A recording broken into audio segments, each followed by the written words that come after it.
Okay, so to make things nice and quick and easy, and to sum up what was said by Pants and Erever, yeah, I'm willing to. I not only willing, but enthusiastically agree with what you folks said. Um, and one thing in chat that really popped up was that someone said that every game's a discussion, right? Every game is about like communicating between two people, and I think that that is probably the number one thing that's important in 40k is communicating. And like, I know this is starting to sound like like a therapy session right now, where it's like, okay, everybody, sit down. Now, the number one thing that you have to do to fix everything is communicate with those you love. But in all seriousness, it really is that. Warhammer is a super social game, and that level of communication necessary to have a good game is intense, believe it or not. There's a lot of social skills involved in every single like match that you play, and making sure that you use those skills all the time is not only a good way to make a friend while you're playing, but then also just like both of you having a good game where it ends up being all right. And a perfect example was a game that I played earlier this morning against a bud of mine.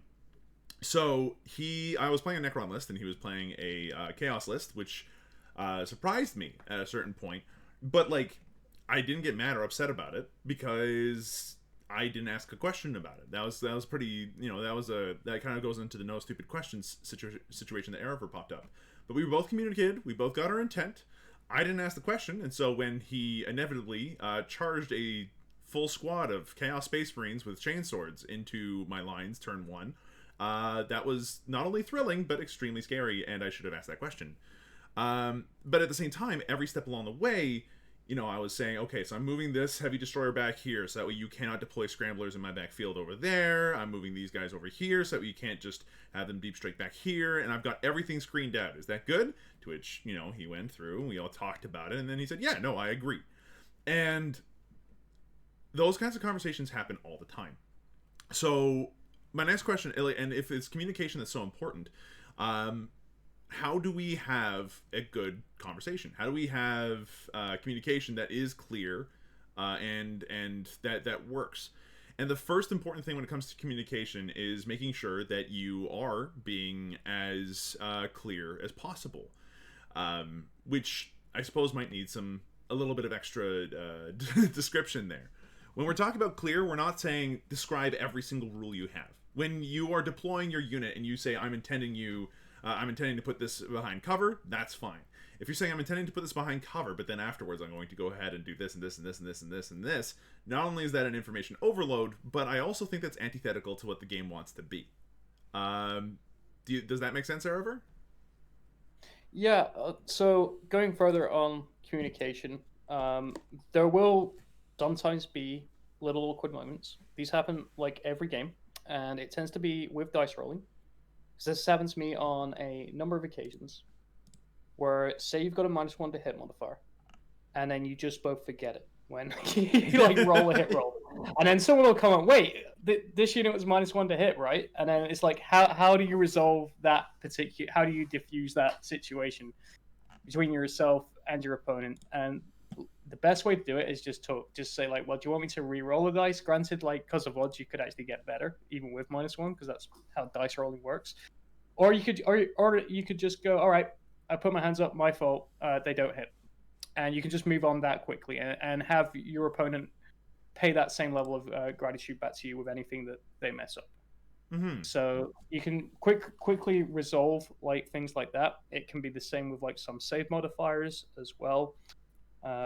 Hitting in combat, maybe like you miss an attack, maybe your opponent goes, right, that's 3 saves, and you accidentally, and I've done this as well, on a dice roller, roll like 4 dice or something like that, because we're human at the end of the day. These sort of mistakes do happen, especially when you're playing in like maybe a high pressure game on a chess clock, especially. And so long as you're like fair with your opponent and you look for like solutions. The other one that crops up as well is like certain numbers on dice being a different like modifier. Say sixes to wound are like -3, and then everything else is like -1. Yeah. Or something like that. And I think the first way to resolve that, and this isn't strictly like rules as written, because as we know, you're meant to, like, according to the rulebook, you're meant to roll 1 dice at a time. just say to your opponent, what saves do you want me to take first? That's a great way to resolve that, rather than trying to look at what saves you have on models. They've done the wound, so at the end of the day, if you go to them, well, do you want me to take the -3 saves first? Do you want me to take these saves first?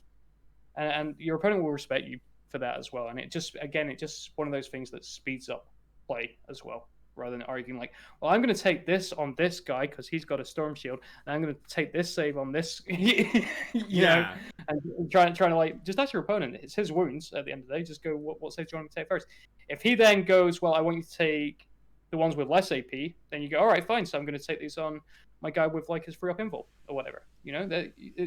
There's ways around it. So, oh, sorry, Pants, you're about to say something.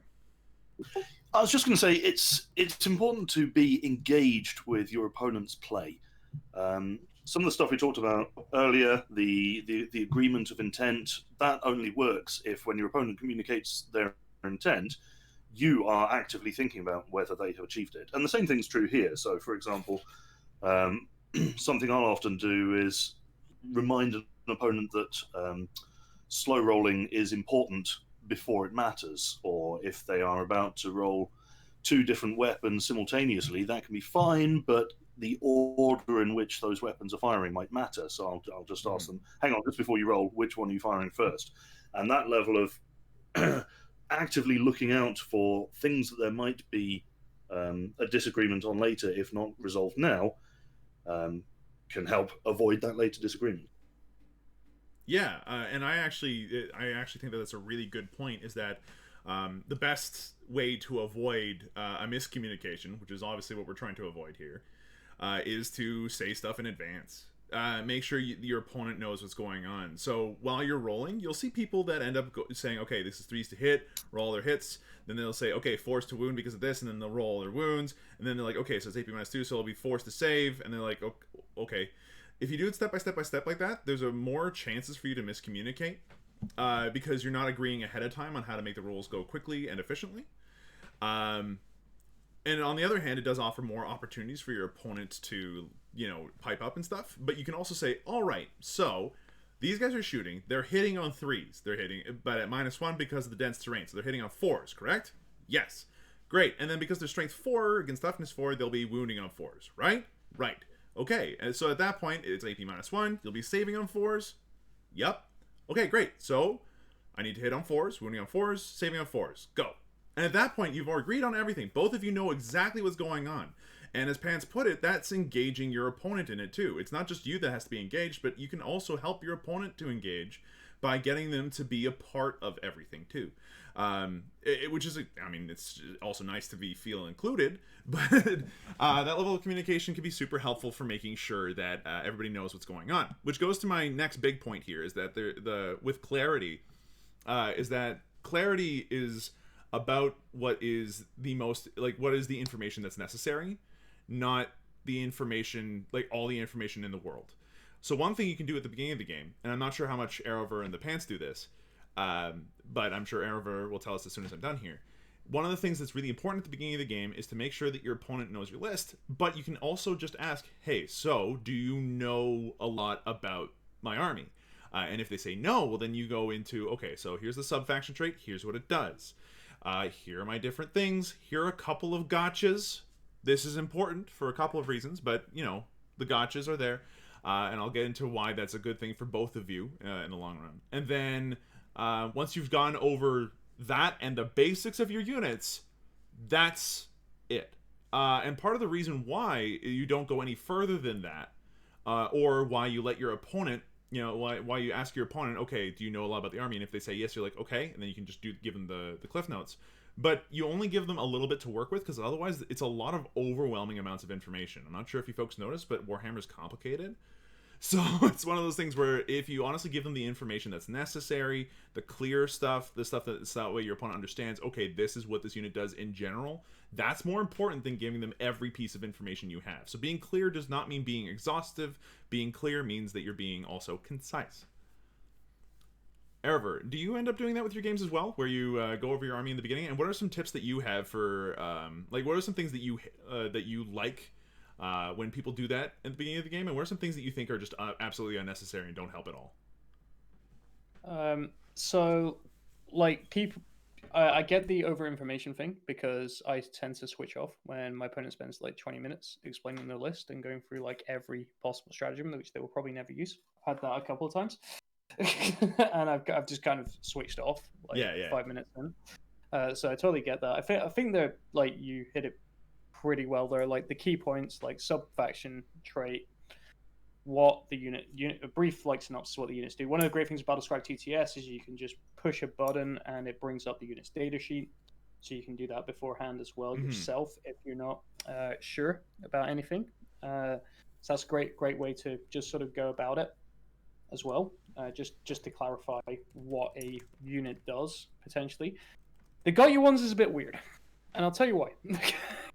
Okay, let's hear it. There are a couple of armies out there that rely on these got you inverted commas, so to speak, as part of their game plan.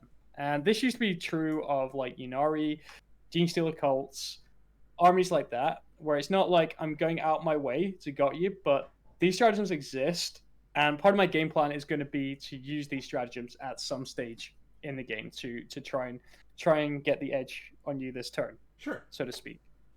So it's a really weird sort of one, and I know that it's been dramatized like quite heavily, like towards the end of season 8 and season 9, like these got you sort of moments, like, oh well, I wasn't aware your army could do that, and you're trying to cheat me here, sort of thing. Yeah. But honestly, I don't think it is that. Like you said, you're not going to remember everything that an army can do, and 99% of players are not trying to cheat you out on a turn. They're just trying to play the game. They're just trying to play their army. There's strats that I forget that I have, and then suddenly I'll use one. I'll feel like, is that me doing a got you there? Because I've forgotten like this strat, and I've just remembered it now, and it's like gonna be great for me to use it in this situation. Yeah. For example, so it can be really difficult with that sort of like term of phrasing on how to use it. The things where got yous have been got yous before, and this happened to me back in season 4 of Alpha League, and that was the opponent that I was playing against, who I will not name. He had read an FAQ change in the Alpha League FAQ that I had not read, waited for me to deploy all my Wind Riders and Shining Spears behind one of the big Nova L's that they were using at the time. And then he didn't seem too happy that I got turn 1, because he knew that I was going to quicken up, and he was playing Imperial Fist, and he knew I was going to tag a load of tanks. And he went, well, actually, it's after I did my move and my double move, he waited until this point precisely, and he was like, well, actually, in the Alpha League FAQ, it states that you don't ignore the first floor room floor anymore. You have to go around it. And I was like, oh, I didn't even notice that. There've been no pings that the FAQ got changed. That did feel like a bit like a got you sort of thing, because he knew that information. He'd watched me deployed, and he had a good idea that I didn't know that information. So that's more of a sort of got you sort of example. Yeah. I'm willing to be with you on that one, because there's a certain, as much as your opponent is your opponent, would you agree that there's a certain amount of cooperation, I guess, that needs to go on in a game, where if you see something that happens like that, it's like you just pointing out that, hey, are you aware that this changed in the FAQ? Would that change how your deployment goes? Exactly. Yeah.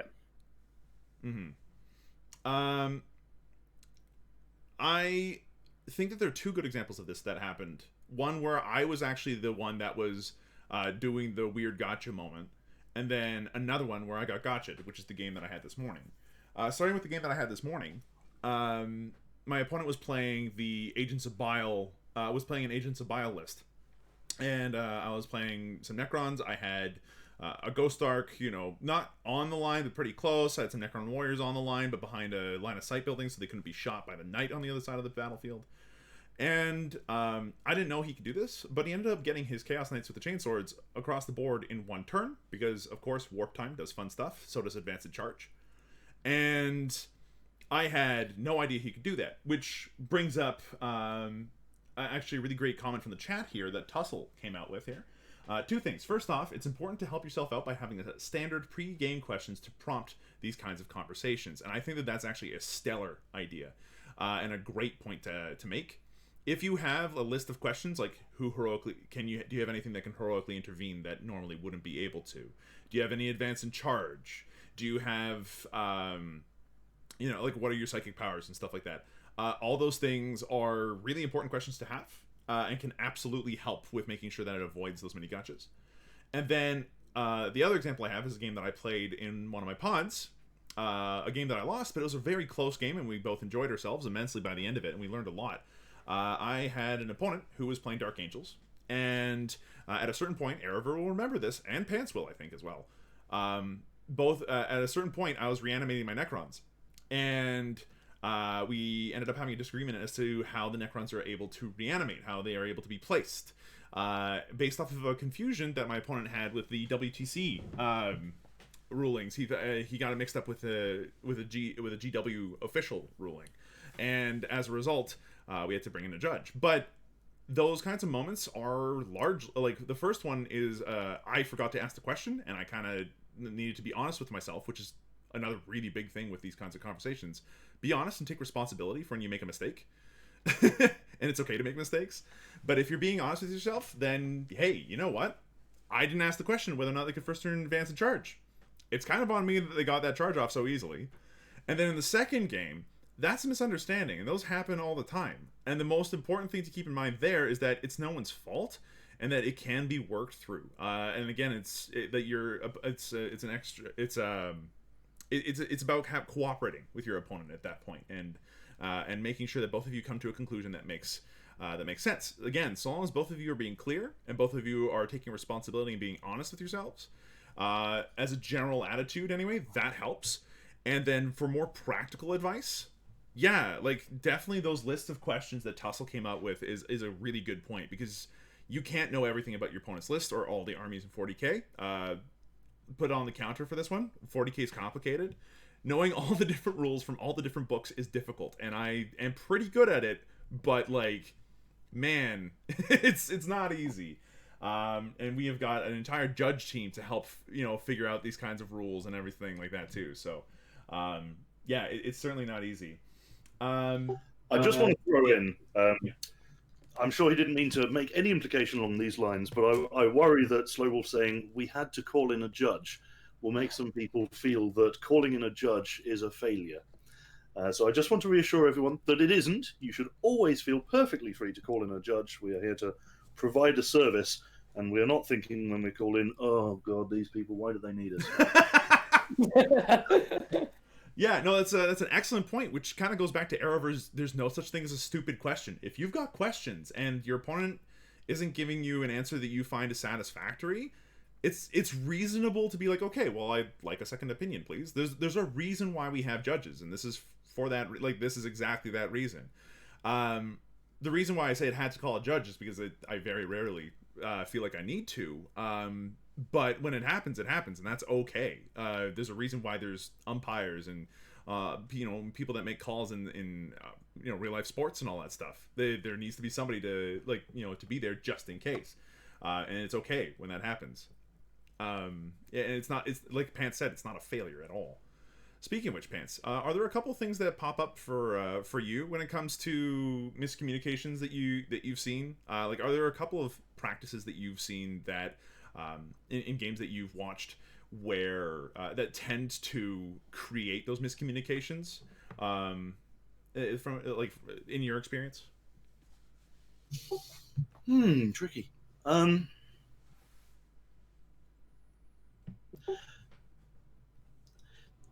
You asked earlier how you get this communication right.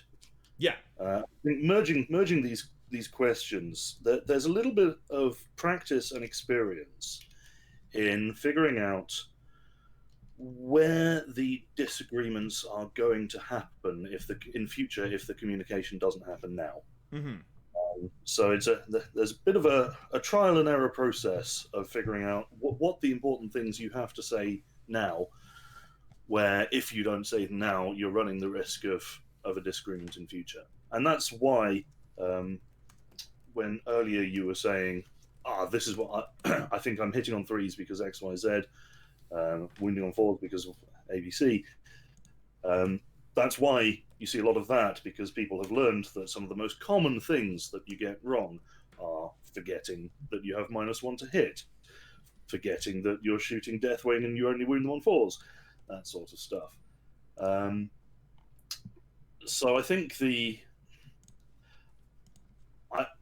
I can't tell you any specific categories that I've identified of common miscommunications, but you get past them faster when you learn from your experience, and every time you have a disagreement, you think to yourself, I could have avoided that if only I'd said XYZ earlier. Yeah. Yeah, like again, kind of a prevention is like an ounce of prevention is worth a pound of cure kind of situation. Which I guess is using archaic measurement terms, but that's not the point. The point is, if you can avoid the car crash, you don't have to involve insurance. There, that's relatable because everyone has cars. Wait a minute, no, they don't. I'll try again in the future. Point is, yeah, Pants brings up a good point. Having those kinds of moments where you discuss ahead of time some of those key things that you know tend to pop up. So a little bit of experience helps. But if you can discuss ahead of time what can produce some of those disagreements, that will help later on down the line. A good example are like army-specific relics and rules that can do some pretty powerful stuff. Very like here, a specific example I know of would be the Necron Veil of Darkness. Is a very constantly asked questions about Necron lists, and most people go, "Where's your veil?" immediately if they know what it does. And if they don't know what it does, it really helps to explain it to your opponent. Yeah, so this guy can redeploy him and a core unit anywhere on the board outside of 9 inches of your guys. It avoids a lot of gnashing of teeth later, and although your opponent, will be able to play around it as a result, that makes it for a better game anyway. So I'm usually happy to divulge that information, and I think everybody should too. Erever, you said earlier that you're not sure if you agree necessarily with gotcha moments like. Does that kind of, does something like a relic or a Veil of Darkness thing like that kind of fall? No, because that's what I was meaning. Sorry, just to explain that further. Yeah, please. Like things like Lightning Fast, right? This is an odd example, but it's completely viable as an example. So using the Light Up Flyer, which is like -2 hit as standard outside 12 back in 8th edition, and then Lightning Fast reaction is going to like -3. You've told your opponent, I have this stratagem, and then they decide to shoot a Imperial Guard tank at it anyway, and then you go, well, Lightning Fast reactions, and now that shooting's wasted. So that's not a got you because at that stage, because you've already explained pre-game, and then they've chosen to do that interaction and target that unit, and then you've used the stratagem. So that kind of thing can still feel a bit like a got you though, because but it's like you're not trying to cheat your opponent, you're just trying to play the game to the best of your ability at that stage. Another one which happened, granted it was a friendly and I let them take it back at the time, but. And this person even plays Death Guard, so I was really confused as to why they did this. When they decided to shoot into a unit of Poxwalkers, knowing full well that I had the Dead Walk again as a stratagem. And he killed one, and then that would put me onto this. Actually, no, I don't want to shoot that anymore. And it's if I was playing in a playoffs, I'd have been dude, you shot it, the model's dead, it failed the save. Yeah. That strat is happening. Because it was a friendly there at the time, it was against EDT, and I was it's fine. Okay, whatever. Yeah, now look at how your Rapaze is constantly shoving Morty down our throats. So those sort of things aren't got yous. Some stratagems can feel like that even after you've explained it, and your opponent is aware of what that can do, but sometimes they just forget though as well, and that it can feel a bit you're doing a got you on them, but really you're not. You're just playing the game to the best of your ability. Yeah. At that point, and using the right stratagem in the right place. And that kind of brings up I think a really important part of all this is that playing fair isn't about being a doormat. You aren't there to just let them roll over. It's I want to do this, and you go, yeah, okay, regardless of what they allow you to do in turn. Part of this is about being reasonable to not just your opponent, but also to yourself. And there's a great game out on Steam. It's called Say No More. I recommend everyone play it. It's adorable. But on top of that, it brings up a good point where if there's something that somebody wants to do and it's unreasonable, such as, oh, 2 phases ago I forgot to use warp time. Can I just move these guys up the extra inches for the charge phase? No, that's 3 phases ago. That's not reasonable. And no one should feel like they have to do that for their opponent. And to allow something like that is kind of just, kicking yourself in the face. And it doesn't respect your opponent's choices or their mistakes nearly as much either. So I've got something to say on that. Please do. Because this is something I've been called in for as a judge before. Mm-hmm. One of the games this season, in fact, where someone had, as you said, forgot to do something, and it was to do with miracle die, actually. Like they forgot to do their miracle die properly, and their opponent was like, "Okay, I'll let you do it." And then he ended up doing it like a couple of turns. Their opponent was trying to be like as nice as possible with them, and then he got to like turn 3, and he had Seraphim in reserve and forgot to drop them. Yep. And moved on to like the fight phase, and was then like, "Oh, my Seraphim, I'm going to deploy." Didn't even ask his opponent. When I'm going to deploy them, and I think that's like the worst like offender is when you don't like ask your opponent, because you are at their mercy at that point. You've messed up. You have to accept that is your mistake. You're completely at your opponent's mercy. Yeah. To let you go back and do that interaction, but saying like, "Oh, I'm going to do it," is a bit kind of rude. It's like, I forgot him, but I'm not even going to admit or acknowledge that I've made a mistake. I'm just going to do it anyway. And that's when his opponent kind of had enough at that point, because he let him take back like tons of stuff already. And it wasn't a case of he was asking, it was a case of, I'm just doing this. Yeah. So at that point, his opponent was a bit miffed, so to speak, about playing against this person. Yeah, but it wasn't even that I was called in for. Like he was explaining all this to me like afterwards in a conversation. But what he got called in for was because of the way that this person like said that one of his models couldn't pile in around this ruin because he had moved it slightly wrong. When this was like the first mistake his opponent had made, and I was a bit like, hang on a minute, like you made like tons of mistakes here. He's been a gentleman. He's like, even though he doesn't have to be, and let you take back like everything, and he's now made one slight little error, and you're not letting it take it back, and that's where I got a bit upset with this person. Yeah, I'm gonna address the chat for a second. A Magic says that it never hurts to ask, and yeah, we agree. Again, no stupid questions. That's like one of the bigger that's one of the bigger things with all this. If you've got a question, ask it. And I think in this particular situation, what was the problem really was that there was a lot of give and not a lot of take that was going on, and that the relationship between the two opponents wasn't equal to begin with. And at a certain point, when the opponent says, "I'm just going to play these without asking," I can understand I can understand his opponent being miffed for sure. But yeah, I agree. It never hurts to ask, and I want to make that abundantly clear. But at the same time, when your opponent gives you an answer, especially if it's you're the one that made the mistake, then you really do need to take it on the chin. As EDS Knight has stated in the chat, it's one of those things where you have to take responsibility for it. Again, be honest with yourself, expect honesty out of your opponent, and and take responsibility for how you and your opponent are communicating. Like, if you make a mistake, take it, dude. You made a mistake. Be responsible for it. There are some things. Remember when you do your tentacles. Yeah, like there are some things which are worded in such a way as that they must be done, like canticles, like miracle dice, that kind of stuff. In those cases, Pants, do you think that it's okay to go back and, like, even if it's like a few phases ago, if they were definitely like they must do this because the rules said so, and all that stuff, do you still go back and do it? If they must do it, that's something that I quite like in Magic the Gathering, is that both players have a shared responsibility to ensure that both players are following the rules. So if in Magic one player doesn't do something that must be done, then their opponent is equally liable to be penalised for not reminding them to do it. Do you think that's the same in 40k? So, in morally 40K, speaking, I mean.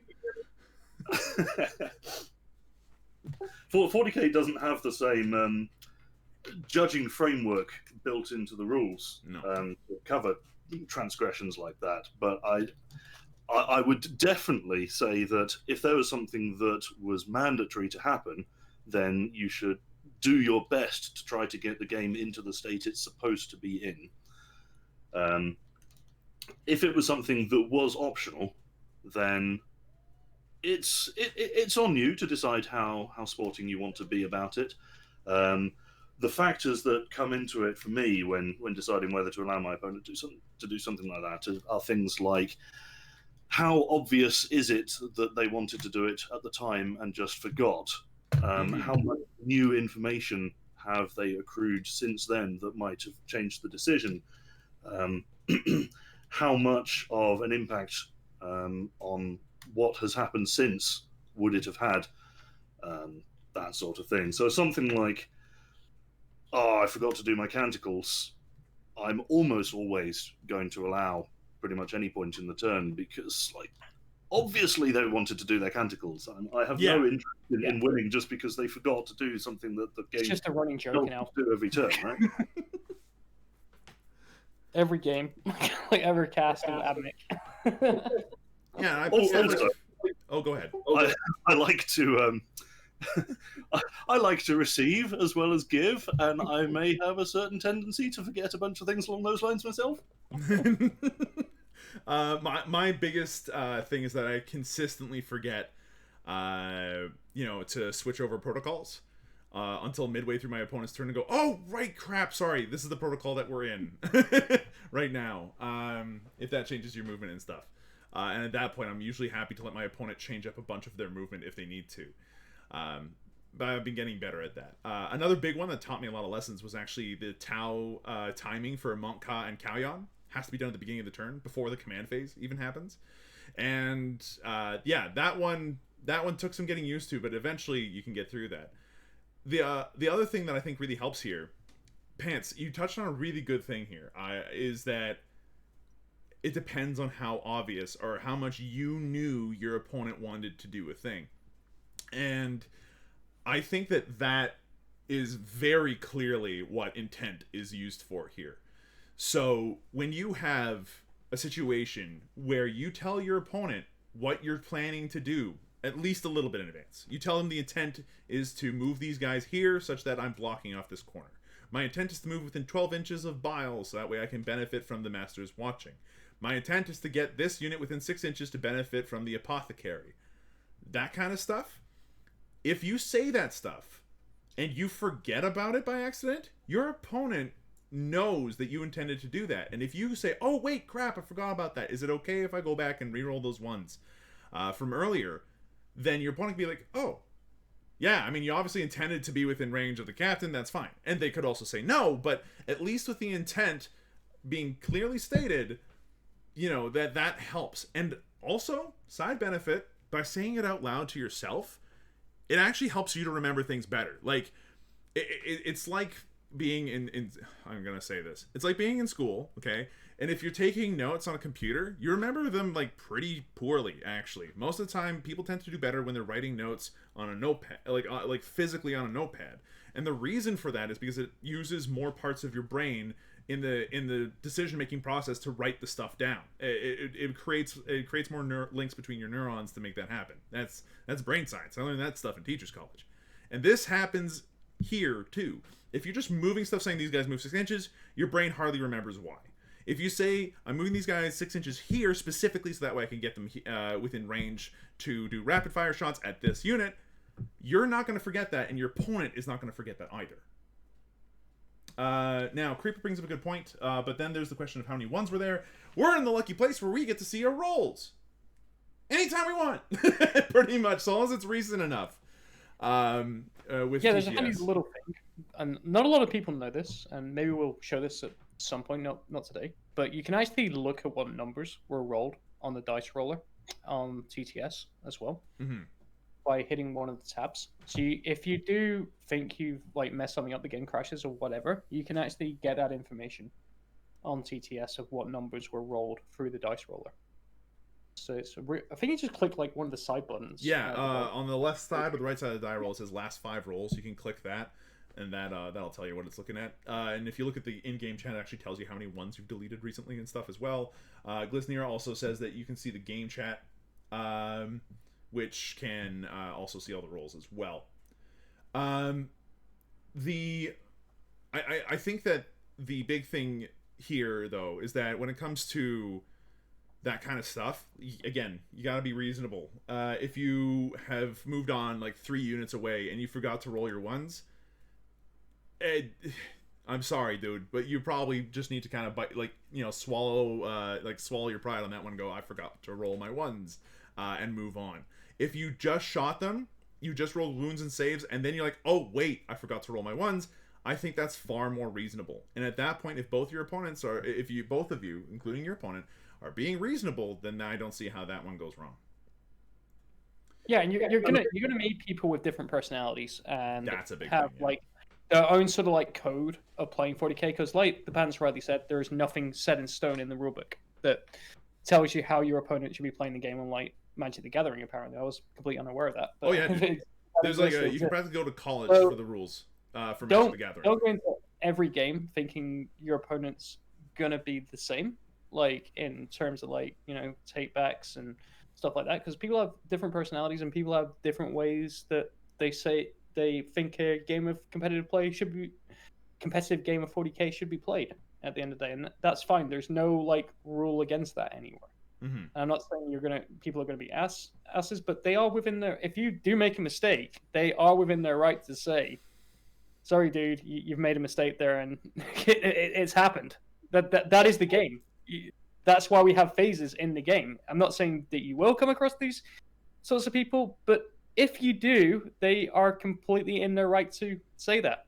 Yeah.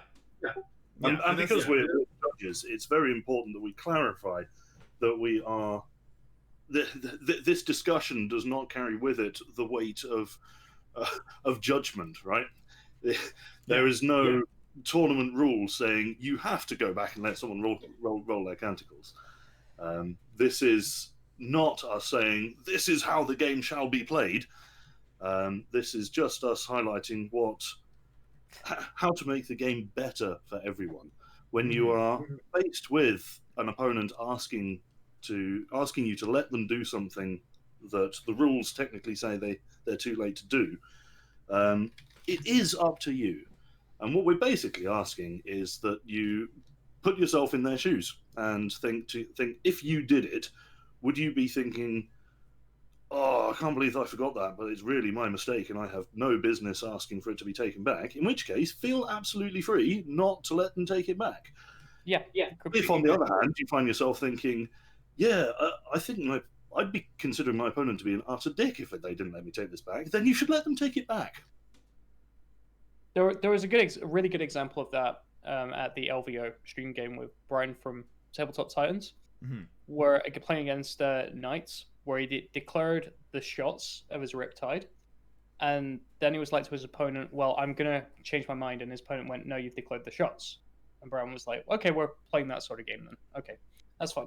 So he did the shots, and then the guy with his Castellan advanced it and tried to use the full tilt stratagem, realizing that he couldn't use it because of some of the wordings on it, because it was an imperial soup and this, that, and the other. Maybe it wasn't the right form of household or whatever. I don't know the dynamics. And well, he went to Brian, well, then I wouldn't have advanced my knight. And he said, and Brian was like, well, what do you mean we're playing this sort of game? Like, I wasn't allowed to change my shots where they were going, so I'm not really prepared to let you have to turn off that advance. And then that got rather heated on the stream, but he was right. If you're playing no takebacks, then I'm going to play no takebacks too.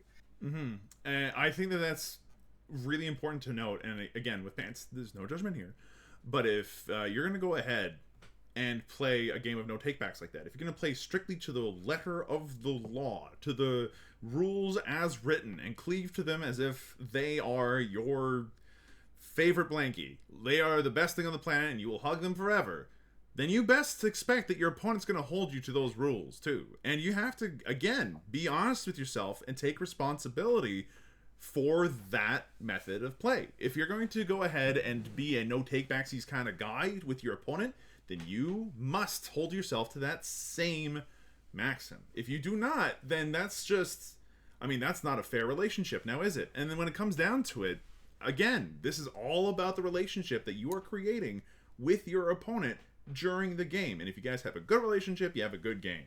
If you guys have a fair relationship, you have a good game.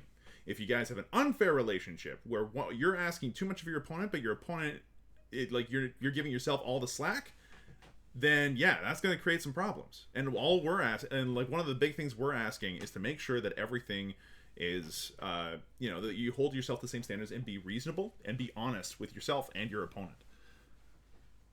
It's okay to say no, but you best expect that your opponent will say no to the same thing as well. And that's just fair. Yeah, totally. So to summarize, one of the big things with all this is that Warhammer is very much a discussion, and it's a lot of communication that goes on for, at least on TTS, usually 3 to 4 hours, unless if you guys are good to go. Hold on. Helm Fluffy asks, so does that allow Monka? Does that mean that Monka allows fallback and fire? Here's an interesting thing about all this, and I think this is very important. 2 things. When it comes to rulings like that, first off, ask the TO. Again, no stupid questions. If you want to go ahead and avoid all the bad problems that you could be having in the future, because sadly you're playing Tau, you poor bastards. And I'm with you. And you end up in a situation where you're like, I'm not sure about this, ask the TO. The TO will tell you if it's allowed. And at that point, make your decision. Secondarily, if you're playing a one-off game, and you're against your opponent, before the game even starts, have that discussion. Talk about, okay, so here's how it's ruled, all that stuff. I would like to play it this way because of these reasons. Can we agree on that?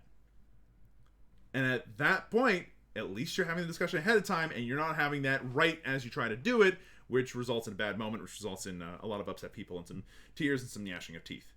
So for rules like that, for discussions like that, have it with your opponent before the game, or so help me, you're going to have a bad time. And that really is a clarity thing and a questions thing, for sure.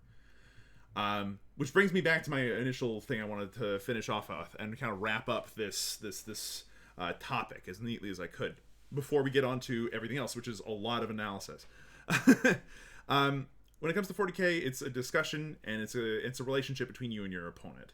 And like any good relationship, it's founded on good communication. Things that will really help include intent, making sure that you state ahead of time what your intent is with certain moves will help. Being clear, not overloading your opponent with information especially if they don't need it, or especially if they're brand new. It's one of those things where overloading with information is just too much. And what you can do instead is clearly state your intent behind moves, behind deployments, and that when they're starting to move things, just gently remind them, my things can do this and this and this. If those are potential gotchas. This does 2 things. First, it keeps it fresh in your mind. Second, by clearly stating your intent, it avoids problems with your opponent, because then they can make a rational choice based off of that, which means that they aren't going to likely get nearly as mad if it happens to them. And second, it does force them to play weird. Sometimes it means that they're just not going to go for an objective because they know you can heroically intervene and maybe kill them. It's a risk, but it's not a guarantee. And as a result, people play weird around things like that, which means that honestly, that rule's doing its job. That gotcha's doing its job. It's just doing its job differently. So think of it from that point of view, you power gamers, you. So intent is important. Asking questions is important. And clarity is important. I think the final thing that I think is the most important part of relationships, not just Warhammer ones, but all of them, is being responsible and being honest with yourself. Now, dishonesty happens accidentally or otherwise. Some people just don't know that they got a rule wrong. Sometimes they do know that they got a rule wrong, and you catch them on it, and that feels bad for everybody. But if you're honest with yourself and you take responsibility for your actions and expect your opponent to do the same, you will have better games of 40K, on average, than you would otherwise. And I think that that's probably the most important thing, is being reasonable and being honest with yourself and your opponent, and expecting your opponent to come to those kinds of standards. It doesn't matter how you play, whether you play no take backsies, whether you play super loose, whether you're playing beer and pretzels, apocalypse, kill team, or Monopoly. as long as you are being honest with yourself, you're not, and all that, and being, holding your opponent to that same level, you'll probably have a better game of 40K. And I think that that's kind of like the underlying thing here for sure. Now, that said, it's a lot of highfalutin ideals. Do you think we could distill that into practical ones? Yeah, so another thing I just wanted to add as well, because we said communication. Like, another part of communication isn't just about, like, 40K. You're sitting down with a guy who's in another part of the world to play a game. It's a social interaction as well. And one of the great things you can do is just have a little bit of an icebreaker, like, with your opponent. Like, whenever I get into a game with someone, I want to get to know that person a little bit. It's not just we're here to roll dice and I'm here to win, you're here to win. It's a social experience, and that's the same a lot more with any real life tournament. But you can also kind of make it work online as well. So ask them, like, obviously don't ask them for like their entire life story or anything like that, but ask them, like, how are you? Oh, I see you're playing this army. What made you get into it? And just little things like that to break the ice and actually get to know the person that you're playing. And they'll appreciate that, and they'll get to know you a bit, and they'll break the ice, and you'll feel a little bit like high-end matches. I tend to get a little bit of anxiety over, so that really helps me like get over that. It's just getting to know the person that I'm going to be playing the game against a little bit beforehand. And I think that's a really good practical piece of advice right at the beginning of any game. Break the ice a little bit. Try to get your opponent to relax. Like, especially if it's a league game, you're probably a little bit stressed. Your opponent probably is too. Think about it from their point of view for a second. Would you like it if you had a friendly game? Probably. So go ahead, break the ice. Say hi, how's it going? What's the weather like? I don't know. I'm not really good at icebreakers myself, but I do try. And that really does mellow things out nicely. It means that everybody's going to be a bit more relaxed, which is good. What's another a practical piece of advice I know you can do pre-game that really helps is by doing your homework a little bit. I like creating a quick spreadsheet of things that I do and when I do them. So that way, if somebody asks, when do you do this? You can give them an immediate, quick answer because you wrote it down. If somebody asks for specific stats, you don't have to look through your book or even necessarily through Battlescribe. You can look at your sheet and quickly give them an answer because it's at a glance and you only have the units you need in there. And you have all the timings. So that way, if someone's doing that whole no take backsies, play to the rules, you can do that. Just follow your sheet. And I think that really, really helps, is making a sheet of when you do things and at what times and all that stuff. I think that's a really good thing, a good piece of practical advice myself. Pants, is there a practical piece of advice you can think of that might help with keeping games like as well communicated as possible? One very specific thing I'm going to throw in. This is what I'm looking for now, specifics. We've done all the highfalutin philosophy. Let's talk the things that actually like people can use. So I find that not everyone is familiar with the concept of a threat range. So when you're communicating about what your and your opponent's army can do, they've got a variety of strats, way too much information to keep all in your head at the same time. You may not figure out how they all interact, and it's not fair to ask your opponent what they intend. You want to keep the questions factual so that they are really obliged to answer. But equally, if you ask too specific a question, like, can you advance and charge with this unit? You risk getting an answer that you risk it being the wrong question, and finding out that while they can't advance and charge, they can double move and charge. So a really good specific question to ask to let you play around it is, what is the threat range of this unit? What is the furthest that if you got first turn they could reach out and touch me? What is the furthest they could shoot? What is the furthest they could charge? Yeah. And that's a factual question, basically combines all of the information about the strats to let you definitively go, right, now I know that if I'm 36.1 inches away from that unit, I am safe from them. And asking a question that is simultaneously as specific and yet as all-encompassing as that will give you precisely what you need to work around it. Yeah.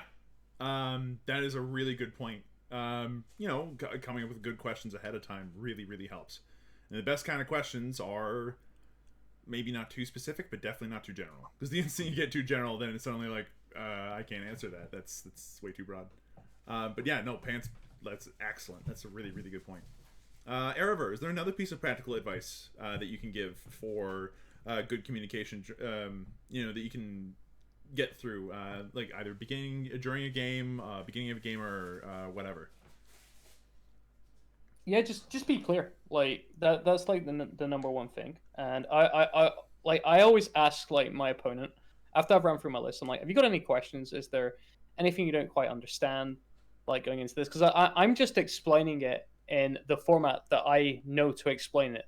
That doesn't mean to say that someone sat in America, Australia, the UK, Europe, whatever, is gonna understand that. And so I want to make sure that we're like both on the same page, like before we start the game. So just making sure that your opponent has understood like what you've said to them in regards to like what your army can do when you're explaining it is definitely like a good way to go. Any like weird rules interactions as well. Not just like jumping in and be like, well, that's how this works, and just explain that like beforehand. Like one that comes up all the time, like with like Chaos Soup is warp time, for example. Like how does this like interact exactly with like the other attachments in the army? And I still see it today, and people are like, whoa, you can do that? Like why's Mortarion like in my face like turn one? Like I didn't realize you could warp time Mortarion. And it's like, oh, okay. And you feel really crappy you not explain that like properly, like because there's obviously been like a disconnect there, a miscommunication, like so to speak. They did not explain that properly, even though you might have just like mentioned like, oh, by the way, I can warp time Mortarion. You might not have caught that, for example. Yeah, like some pieces of information do just slip through the cracks, and like that's okay, it happens. But making sure that you don't, if your opponent does miss something, you can just be like, well, I did explain at the beginning, but that's okay. Is there anything you could have done to stop this? Might have been would be a good question to ask after that. But that's Pants. You have something you want to say? Sorry. Oh, sorry. When I was brand new to the hobby, I played a game with Tao against a friend's Craft Worlds. And I said to him right at the start, so I have absolutely no idea about Craft Worlds. Tell me about your army. And he told me some stuff. And we got to some point during the game where he charged me with some Howling Banshees. And I prepared to roll my Overwatch dice, as Tao is wont to do. And he said, oh, would this be a good time to tell you that you can't Overwatch Howling Banshees? I'm sitting there thinking, no, the good time to tell me when I said, I know nothing about your army, tell me about it. There's a good example of a gotcha. Yeah, and again, that could have been avoided if the opponent had known, I guess, more about their army and been honest to themselves. Is this something that my opponent should know? The answer there is yes. If Tau can't Overwatch, that is an important thing for them to know, especially if they don't know anything about Craft Worlds. So I missed the question earlier that I just kind of wanted to answer. Someone was asking about Bellator, like how's he going to work with like detachments and everything. Like I don't believe the Warzone Charadum book, the second one, is out yet. Like I could be wrong. Yeah, so you're gonna get like a lot more because he's getting a new data sheet. I know they've weirdly like released the new model and not like the rules for him, which is really strange. Like you'd think it would be book then model, but they've taken this other sort of slant on it. So whatever rules he's currently got for detachments is like the way he's gonna work until that gets updated. If that currently doesn't work with the new detachments for 9th, then I guess he's just unplayable right now. Like, I don't know what GW's like plan or madness is here, but honestly, your guess is as good as mine. Just try to like figure it out. Like, what sort of detachment he goes into. I'm guessing right now it's like a super heavy orcs or something, perhaps for him. But with his current rules, he's just an HQ, isn't he? Just HQ, but yeah, okay, right. So you're just gonna have to play him as is. Hopefully, they'll actually clarify that up in the next Warzone Charadum book. Yeah, that'd be important. It'd help a lot with communication if the company communicated their damn rules first. That's kind of a foundational moment right there. Okay. I think that that's a pretty good list of things that you can do to help with your game. Again, kind of let's play your turns as well is kind of like stating your intent. I'm going to move these guys 6 inches and then they're going to blast them. Is a great way to state your intent. And doing that will help as well. I'm really not sure what else to add here. Like we've given a lot of practical advice. There's plenty of other advice on the internet as well, by the way, for being nice to roll your dice to borrow from War Mistress, or like watch good players play. I think that one of the things that I think that I need to internalize a bit more is being a bit slower. And I know that I think my name is Slow Wolf here, but one of the things I tend to do is I speak too quickly. I tend to go very fast through everything because I don't want to waste my opponent's time. But what ends up happening is I speak so fast is that, and as a result, my opponent tends to miss crucial pieces of information. It's kind of like Adrian from Tabletop Titans and the blah blah blah. I think that if you go slowly and you do the stuff that you do in real life, let your opponent see your dice, give them a second to look at the result, that kind of stuff, and just take your time a bit more, that'll help things go quicker in the long run because everything will go smoother. And when something goes smoothly, things go quickly. It's when you start rushing and you have to argue about questions and you have an argument about, wait, did you actually roll that or something? I need to see this. It's those moments that really slow down a game the most. And taking your time to avoid those is actually probably the most important thing. So don't be afraid to go a little slow. Don't go too slow. But don't be afraid to be a little bit slow if you need to be in order to make things clear. And I think that alone avoids a lot of problems. With that said, I think that we've kind of gone through what we have with all this. There was a lot of talk there. Again, you can go ahead and rewatch this podcast over on the YouTube channel, which we definitely have, which is great. So I just wanted to actually answer a rules question. Please do. Telling me about Tau and. Oh, it's not that I wanted to answer a rules question specifically, but since Montcar and Fall Back and Shoot has come up in the channel, I thought it might be worth talking briefly about our philosophy in Alpha and how we tackle rules questions like that. Yeah. Why have we come up ruling this a different way to a bunch of other tournaments? And I'm jumping in here with all of a few weeks' experience in this, so Arafal might want to be ready to jump in to correct anything that I say that isn't quite right. But broadly, what we try to do is take the rules as written as the best guide we have to the rules as intended.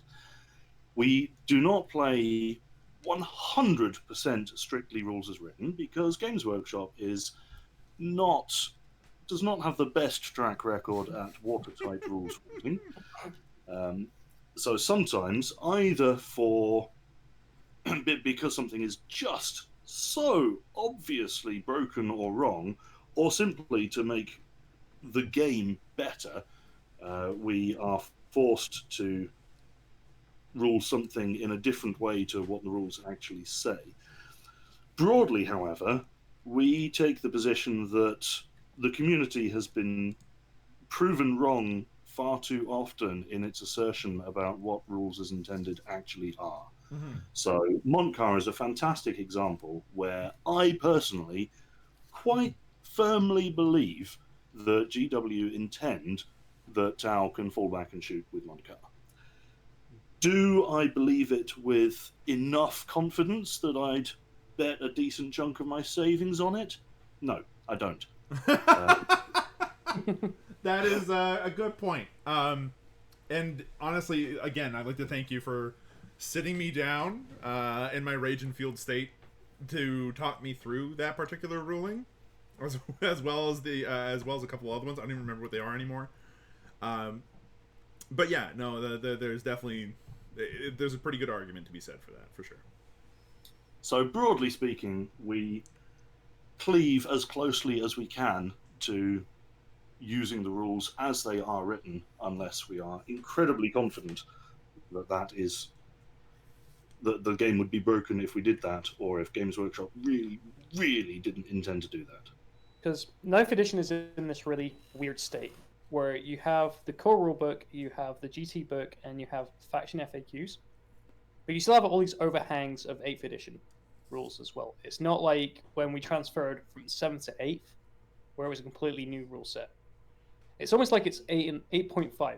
So as ThePants said, trying to get everything like rules as written to be as rules as intended as possible can take a long time to kind of troll through like every document, every piece of information that GW has made officially. And it can be a long process, and sometimes we just have to use our own judgment on it as well. And again, it is worth mentioning that there are no stupid questions. If you have any questions about these kinds of rulings in Alpha League or elsewhere, you are well within, you're well within your like reasonable, like a reasonable space to ask questions of the TO about those rulings and to get an understanding why they made the rulings that they did. It's super important to do that. I've repeated this like loads of times. Like the reason why we have to make rulings, and we talked about this with Trevi like last week, because he's another TO, is it so that everyone playing the event is on the same page and understands like how this tournament is using these interactions so that everyone playing is doing it exactly the same way, because we can't be in every game watching it, so we have to have these like almost like guidelines that need to be followed so that every game is playing to that standard. And you're going to get that if you go to say like a WTC event, which like has its own set of rulings, or a Frontline Gaming run ITC GT, which again is going to have its own rulings. A GW event is going to have different rulings, and they're all going to be different because they all have different interpretations. But the FAQ, the rulings that they have made, are literally there so that everyone is on the same page. And one of the arguments that holds no weight that people give me all the time is, well, in this tournament they do it like this, so why aren't you doing it like that? And it's like, well, sure, that's their interpretation of it. That's up to them. They're not wrong, but we're not wrong either for having our interpretation of it. And like I said, it's so that everyone is playing the same game in that event. Yeah. Greggy was mentioned. I just want to reinforce that we want everyone to be on the same page, not saved halfway through the same page.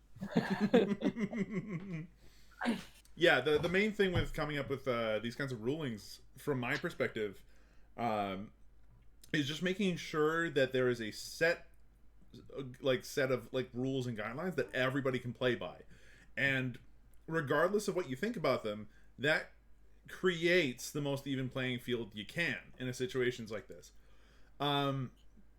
There are certain people that I think make rulings and they are bananas, but it's one of those things where if I'm going to play in that tournament, that's what you got to do. Some rulings that have been a part of Alpha League that I think everybody's benefited from are things like we don't play the Scouring. It allows people to play a variety of different armies without coming up against that particular gatekeeper of a mission. Or I can only imagine how you guys would have ruled this one, but Erever, maybe you can remember. Back near the beginning of 9th, there was a moment where they had printed one of the relics, I think in the Ultramarines, where you effectively get to do like pick a unit. Every unit within 6 inches of the warlord that picked a unit gets to reroll like hits and wounds against that specific unit. And then in the transition, what ended up happening is that the word got rewritten in the FAQ to be, so it was like, okay, pick a unit. Now units within 6 inches of this warlord gets reroll all their hits and rolls, period, against everything. Where the intent there seems to be, Seal of Oath, that's the one. Where the intent there seems very obviously to be, hey, you're supposed to pick a unit and then reroll hits and wounds against that specific unit. At least in my brain. But how would you guys rule that one, out of curiosity? Because I know that, I think it was on a Chapter Tactics episode. They ended up saying that they would rule it and play it as written, where they'd hit and reroll hit and wounds against everything, despite the fact that you picked a unit for no reason. Yeah, it's a weird one. Yeah, it's a weird one, right? And that's the thing, you can't really tell. And in that case, GW went back, they fixed it, so that way it was pick a unit and then hit and reroll hits and wounds against that unit. But you can't be sure because they did a variety of other things where they changed. So yeah, just stick to the rulings that the TOs give you and work with that one. Here's a big question: how expensive are Drukhari Reaver jet bikes? 20 points. I would agree there. But there we go. No more arguments. 20 points. Done. Next. Yeah, here was a funnier one though. Remember when the Space Marine Codex first came out, the new one, and they had the different costs for the the chapter upgrades in the front of the book and then at the back of the book.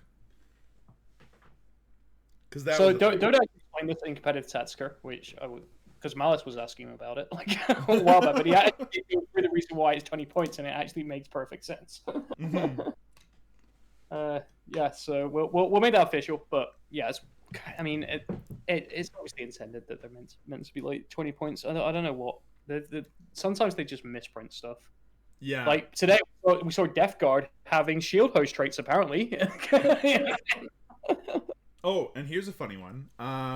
Remember when we all looked at the FAQ and Tau drones were 20 points, and we're like, "Oh, that's got to be a misprint," and then they kept them at 20 points for tactical drone squads. Yep. Yeah. You can never really tell intent for sure. Yeah, that's true. I'm sure they'll. Sorry, go ahead, Pants. I was just saying that is the point I was trying to make earlier. You can never tell intent for sure, so we need a really good reason to go against it. But sometimes, e.g. in the case of Reaver jet bikes, we can find one. Yeah, there's actually a consistent pattern of, oh, actually we FAQ this to be 20 points. And the original FAQ was probably written at the time that the Drukhari Codex had been going to print and everything, and that's why it was at 10 points. I was like, oh, wait, that's an oopsie. So when the Codex comes out and says that they're 10 points, they probably mean to FAQ that's 20. It's a good going back to communication and lists and stuff. Ooh. Like, so what happens if someone is running their 10-point like jetbikes? You go for a game in LFG chat, whatever. Players playing Drukhari, and all of a sudden, he's got all these bikes, and you're like, well, how many points to pay for them? 10. What do you do in that sort of situation? Like, because that is a difficult one to go off on that sort of thing. Because obviously there's 2 points values printed, or something's gonna right, and they've just done it on Battlescribe, and they've just gone, 10 points for these, awesome, I'll have 20. Whatever the next unit size is. So those sort of things can be a little bit awkward, like at the start of the game, and it's up to you as the opponent at that point. You can either go, oh, okay, fine, let's just play it like that, or you can just go look for another game. Like, it's up to you. Yeah, I remember actually, I ended up participating in a T5S2 pod where I had no business being, and I ended up writing a towel list for it, and this was right as Battlescribe was like, oh, Shadow Sun's 150 points, but I noticed in the FAQ that she was actually less, so I actually ended up initiating a conversation with Trevi. I was like, hey, Trevi, just so you know, this is what it is. How many points is Shadow Sun in your tournament? And I was happy when he said 135 points, not that I did any better for it. But like, yeah, if you have those kinds of moments and you're unsure, don't be sneaky and be like, I think it's gonna be this many points. If you're in a tournament situation or a league situation, ask the TO first. Don't just come to the table and assume that the beneficial part is the one that is applicable to you. Hey, I played a game against a guy that's won a GT with Drukhari, and he was nice enough to play them at 20 points against me. Sorry, plays them at 20 points. He's like, by the way, I am playing these as 20 points per model, just so you know.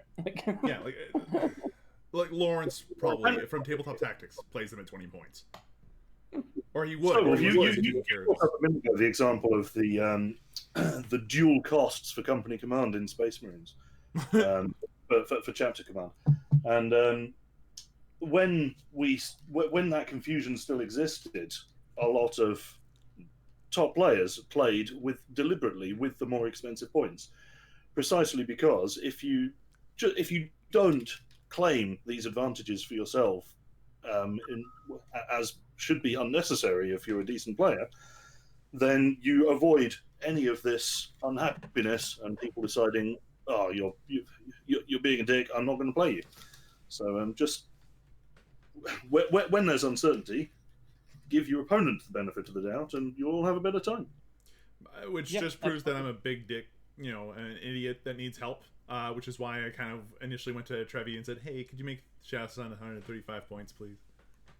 No, it's great. I mean, it's important to ask questions. Again, in a tournament setting where you can get yourself a definitive answer to it, do it. Perfect. Definitely do that. What I say only applies to where you want to play without that established framework, where you would effectively having to agree with every opponent how to resolve each bit of disagreement. And if you basically just resolve it in your theoretical opponent's favor in advance, then you're never going to have an argument. That's a really good point, actually. Yeah. There is a distinct difference between stuff that you can definitely figure out ahead of time and things that just are too murky. And if it's murky, err on the side of caution. Okay, we can go ahead and handle more chat questions and chat ideas at the end of the episode. Let's continue on to the next part, which is analyzing the group stages and how they look. We have moved on now. And I'm currently looking at the faction win-loss ratio, although I can move over to the graphs quickly. Because we kind of know... Well, no, the graphs aren't necessary, because we actually have seen all this at the very beginning. For those of you that haven't seen it, this is the faction breakdown and who did what, who's picked what, and how well everything's done on that front. Here's our win-loss ratios. And at the end of the group stages, which is 87.1% of the games totally played, because there's still the playoffs to do, here's where we stand. That 87.1 does not represent the playoffs being missing. That represents the proportion of games that didn't get played due to drops, etc. Okay, fair. Okay, you know what? Yeah, sorry, I wanted to quickly mention about drops as well. Please do. Because, again, I know there's been a lot of talk about drops in chat, saying, well, a couple of people were like, well, it's really unfair because, other people haven't been able to get in, and kind of defending these people who had accepted like weeks ago that they weren't getting into the tournament because they missed the cutoff and this and the other. Bear in mind, guys, there are like lots of reasons why people drop from a tournament. It's not just to like play like one game and then go, oh well, I lost, so I'm out. There are a couple of people like that, and I'll say right now that they're just not welcome back to Alpha League because that's not the sort of people that we want in. But there has been some legitimate like reasons for people to drop, and I don't want people really reading those sorts of comments in the chat and feeling even worse about it. Like, for example, there's one guy who broke his hand that sent me pictures of his broken hand, for example, that had to drop from the tournament. So let's just calm down a little bit in that regard in Alpha Chat. Yeah, and you can't really know a reason for why somebody's dropped, but they've made that choice. They've talked with their Ever, and they'll deal with the consequences if they're bad enough. And trust me, I get it. My first game I played this season, I was so upset with my list that I was considering dropping out until someone told me, oh yeah, you just won't come back. And I think that would look bad. So I played through the rest of my games anyway. But if you need to drop out, like, it happens. And having the strict deadlines is important because we need to make sure there's a cutoff point at some point. Because if we let everybody just kind of wander in all wishy-washy into a variety of different like times, we can't start on time, we can't end on time, and it slows everything down. So having a strict deadline and everything, I think is important for that. And you know what? That's kind of how the real world works too. There's not a lot of take-backsies on that front. So just don't drop, please. And if you don't make it in time, plan for next season to be a little bit quicker on the button there. Let's take a look at these win rates, shall we? So, Imperium. There are 41 Imperial lists. This includes everything here that is not Space Marines, with a total of a 53% win rate. However, the big story here happens to be two in particular categories. The first category here is Imperial Soup at 27 wins and 8 losses. That is a better than 3-to-1 win-to-loss ratio overall over 11 lists, which is incredible. And we also have the Adeptus Custodes at 24-17, which is still really good at a 58% win rate. Everybody else is like in a variety of different places. Adeptus Sororitas sitting at 6 and 5, which is fine. Adeptus Mechanicus sitting well below where I expected them to be at, which is 9 and 14. The Astra Militarum 8 and 11, fighting hard as best as they can, but still below that that balanced kind of area.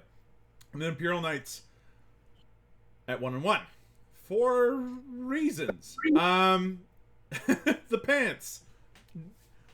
What do you see here? This is the section of the podcast where I'm going to have a little less to contribute. My expertise is a lot more on the things I can read in the pages of the rulebook, and a lot less on the relative merits of armies. If you want to, I can just toss all the questions to Erever all the time, but I didn't mean to put you on the spot.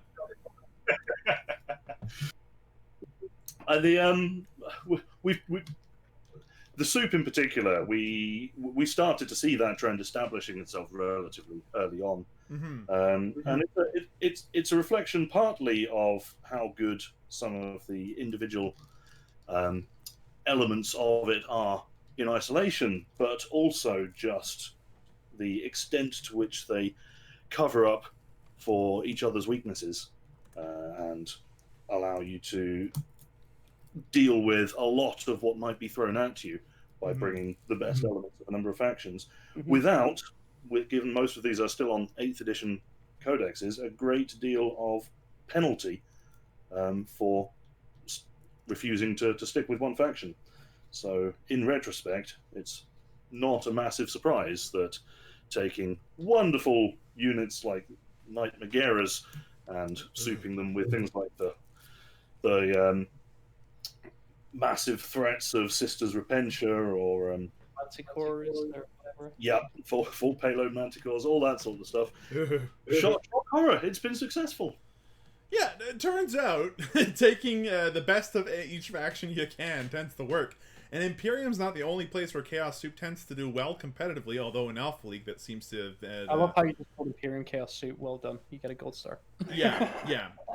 Chaos Soup has had a couple of very specific builds that work really, really well, but tend to only start with like 3 CP. Although in Alpha League we don't see those numbers here as much. I think that Pants brings up a really good point with the Imperial Soup. It really is extremely strong because of the units that work with it, and because it's still all 8th Ed codices. Most of which that got still really good Psychic Awakenings. Like Sororitas didn't get one, but they had an excellent codex to begin with. Custodes got a game-changing codex, game-changing Psychic Awakening, so did the Mechanicus. Astra Militarum got a really big leg up thanks to the Greater Good Psychic Awakening, and so did Grey Knights, although the poor Grey Knights went 0 and 8. Yeah, it's the poor Grey Knights. Oh my god. Can we talk about the 0 and 8 here? I feel so bad for them. They need an extra wound so badly. Now that there's been a bit of time, for 9th edition to establish itself in terms of detachments and builds, and everyone was saying at the start of 9th, souping's dead because you have to pay CP for all these detachments. The patrol detachment is super powerful. This edition, having attacks of 1 HQ and 1 min troops as the minimum requirements, and when you're talking something like guard, that's what, or chaos, that's what, 150 points.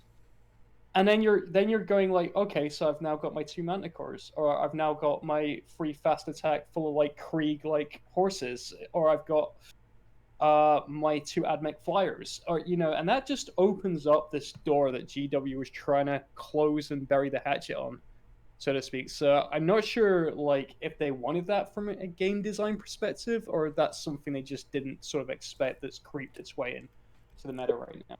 I think I don't really like the direction they're taking with 9th, where things like Death Guard are getting these little extras to tempt you to go monofaction, which are not going to kill souping, but are going to give you a much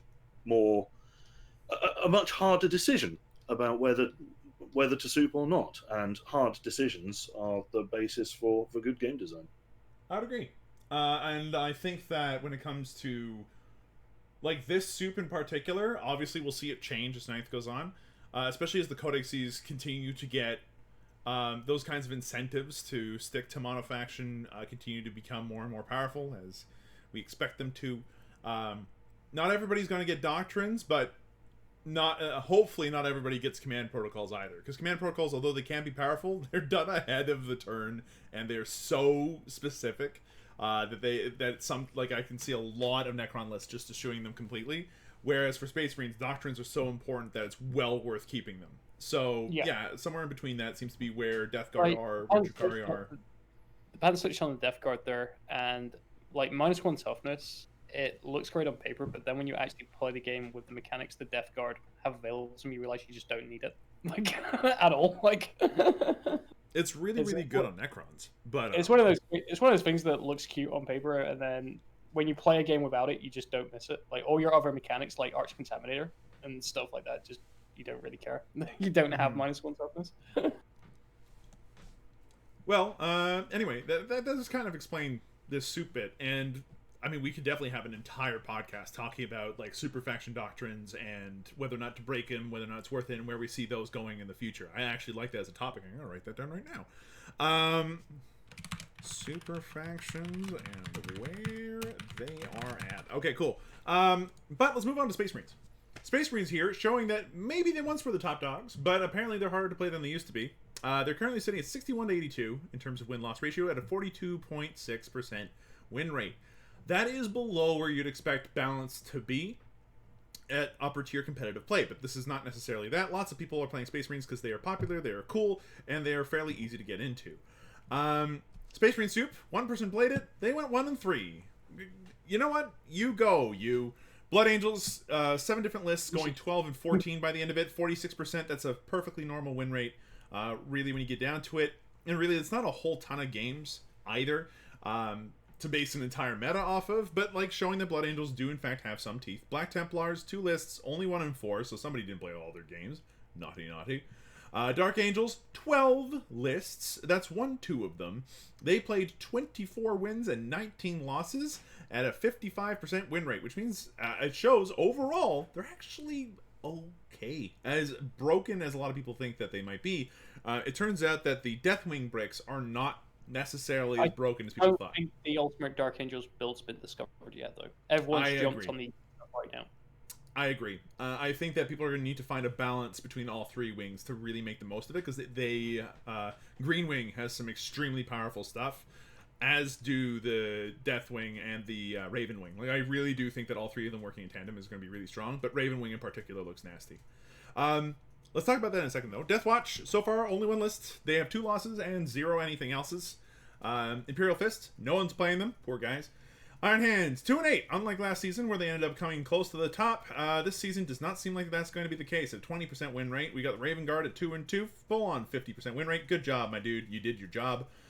Salamanders are 3 and 8, so someone didn't play their game. Because 3 times 4 should be 12, and we are just shy of 12. So somebody still needs to play a game here. 27% win rate. How the Mighty Have Fallen. That used to be like the go-to all-rounder chapter for a minute there, and not so much anymore. Ultramarines at 0 and 2, and then we got the White Scars at 8 and 7.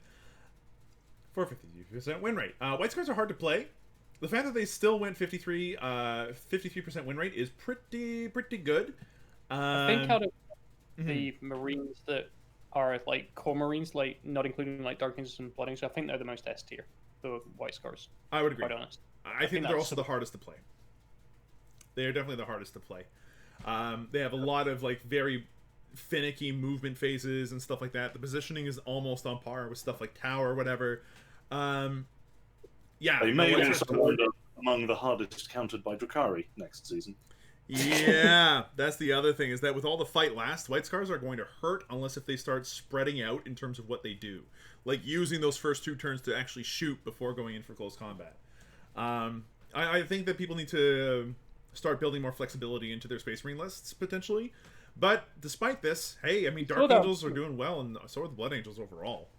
On the stream, right, with Looney Lion trying some new things out. Like, he was running like White Scars attack bikes, and he added Dreadnought in there. The stuff didn't go too well for him against the Orcs, but I love the fact that he was trying something like different with the army, which was really cool to see. And good luck to him next season. I look forward to seeing what he's come up with. Yeah, for sure. And I especially can't wait to see what people do with Dark Angels on that front, because the going wide, I guess, is the best way to put it. Going wide with them has some pretty big benefits. Stuff like you can tag my aggressors, but they'll just shoot their way out of combat at a +1 to hit.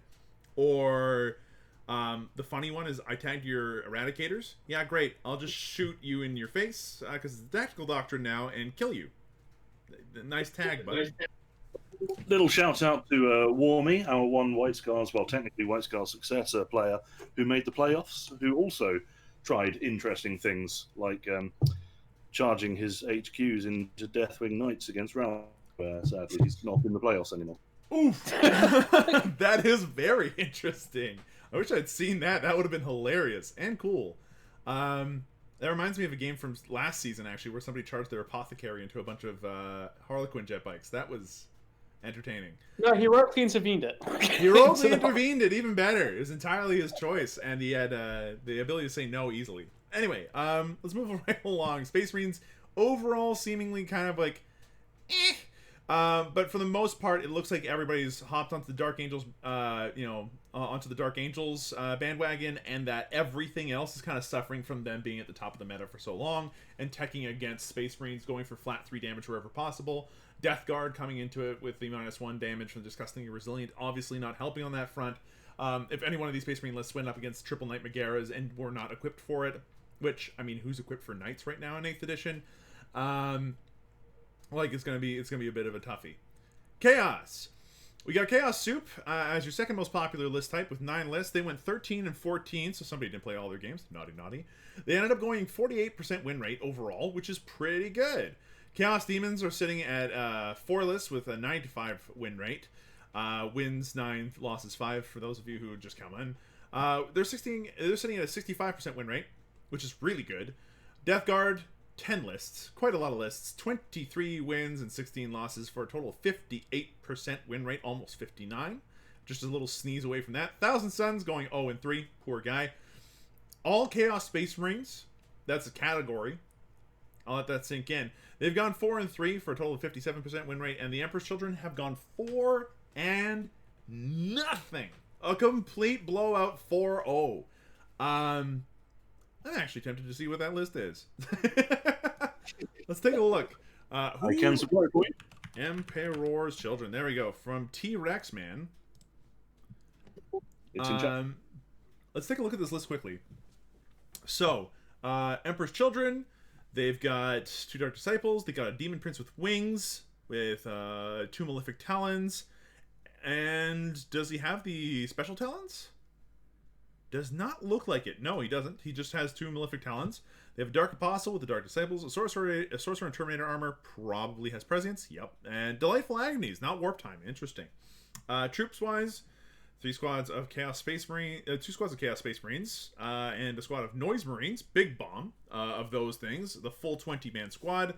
And then 2 full squads of Terminators with Combi Meltas and Lightning Claws. One has Combi Meltas, sorry. The other one has Combi Plasmas. A squad of 5 Raptors, I assume, for deploying Scramblers, and then 2 Defilers, each with a Reaper autocannon and a Scourge. Okay, interesting list. I want to do a list analysis on that in a second, because that'd be great. Initial impressions, Pants? We featured this one on stream, right? Didn't we have this up against Dark Angels? No, that happened. Right, yes, it did. Yeah, Raulo went up against 1 squad of Terminators, effectively, and a smaller squad of Noise Marines, but that's it. But that list also had Morty with Warp Time and Big Bird. So, and I think he had other problems. I mean, if you're going to play Emperor's Children, it's mainly for the Terminators, right? So, obviously, Tom Mark's going heavy on the best thing they have to offer. That's actually a really cool point, yeah. I want to talk about this later for sure. Erever, your initial impressions of the list? Does it make 4-0 surprising or no? Ooh, this is spicy. Like, I love what he's done here. With a faction that everyone's like, oh, CSM are garbage. Like, unless you're playing Death Guard, they're good. But no, I absolutely love this list. Like, he's taken, like the Pants was saying, he's taken like the best elements and just spam them. So he's just got like 2 blobs of like tornadoes with lightning claws, which is obviously deep strike, and they can get the 3d6-inch charge as well, right? No, it's a 2d6-inch charge, but they can automatically make one of those dice a 6. So they roll the dice, and then they just, for 1 CP, change one to a 6. And he's got all the Kami Plasma with Marcus the Nesh as well. And Kami Melta, yeah. That's a long tuning. Like, not to mention that this is also the let's see. Well, I mean, there's a big squad of Noise Marines, but then on top of that, with the Dark Apostle that's giving passive buffs, the Demon Wing still gives off his bonuses as well. The Sorcerer allows Prescience, which just really brings these guys up to 11. Delightful Agonies makes them a doozy to get rid of. Yeah, this list is great. We'll talk about that in a minute, but it now no longer surprises me that they went 4-0. That is a really cool list. Yeah, so Chaos overall seem to be in a hilariously, at least as far as Alpha League is concerned, healthy position. Although this is brought up by 3 things that shouldn't surprise anyone. They've got Soup, Demons, and Death Guard. With the Emperor's Children running along behind them and going, and us! So more important.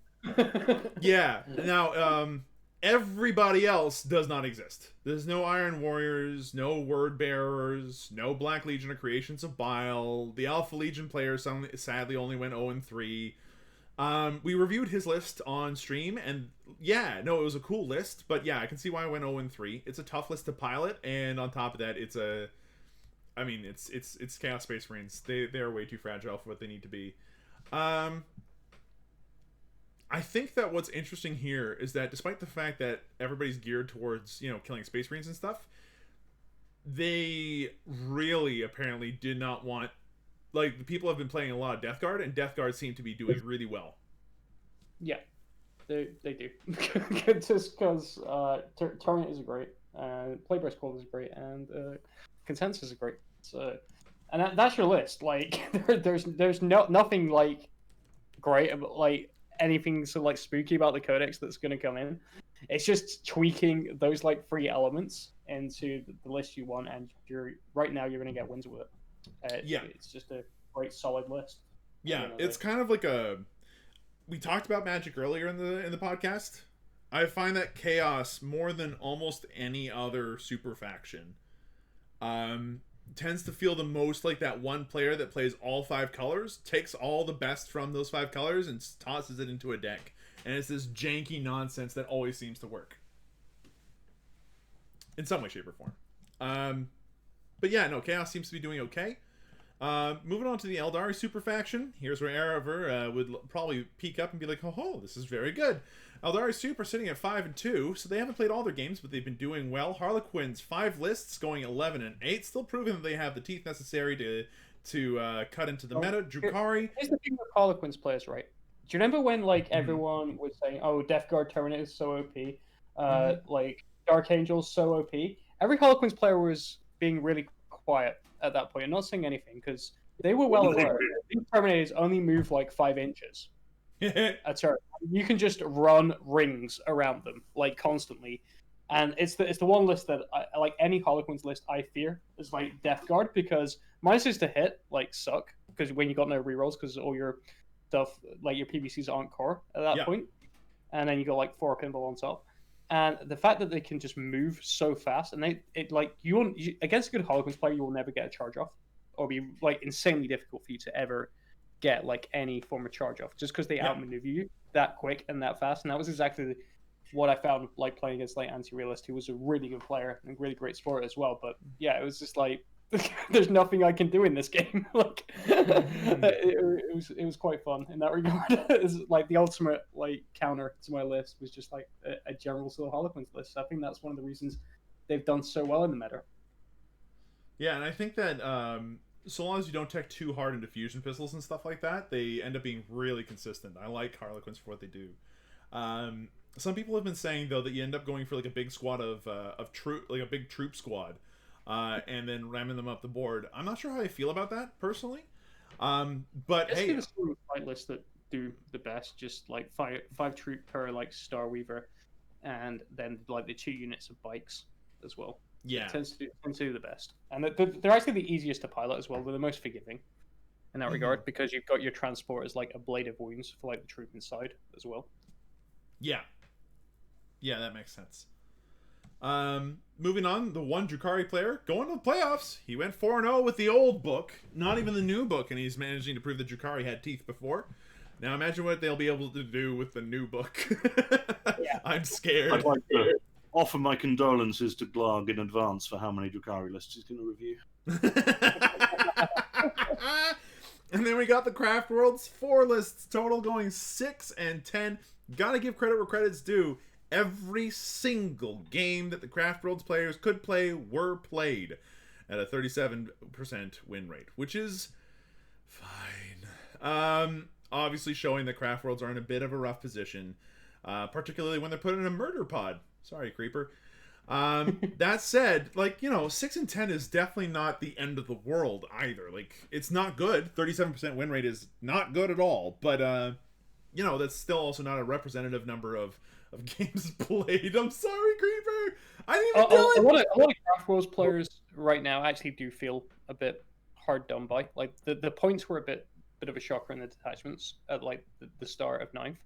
And then Harlequins became super good, and then Drukhari obviously got their new book as well. So it's just what's going on with my army, so to speak. They're really difficult to pilot because you rely on this the one trick you still have is getting Doom off and blowing something up of key importance that's either going to grab an objective would be a real pain.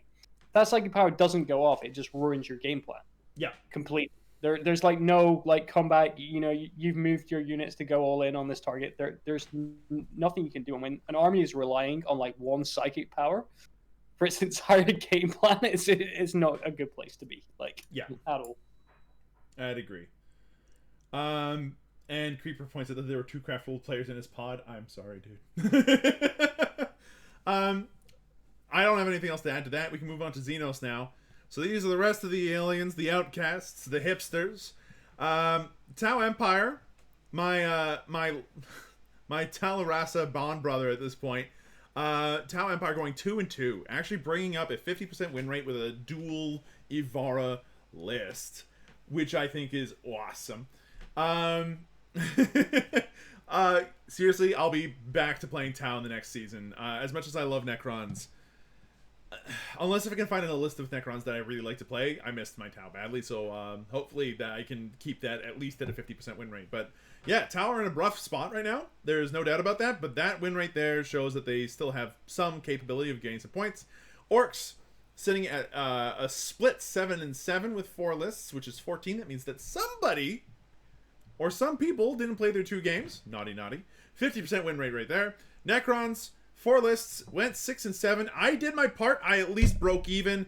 It wasn't enough. And even then, that's 13 out of 16 games. That means that my Necron, that my Nemesaur friends ended up losing out on 3 of their games to the Charnel Realm with you. Tyranids, 10 lists, went 17-19 for a lot of lists. One of the more popular factions in the league. Getting a 47% win rate is still pretty good, considering that a lot of them will not necessarily be able to pilot the lists, especially through net listing. And Tyranid lists in particular are brutally hard to get working properly.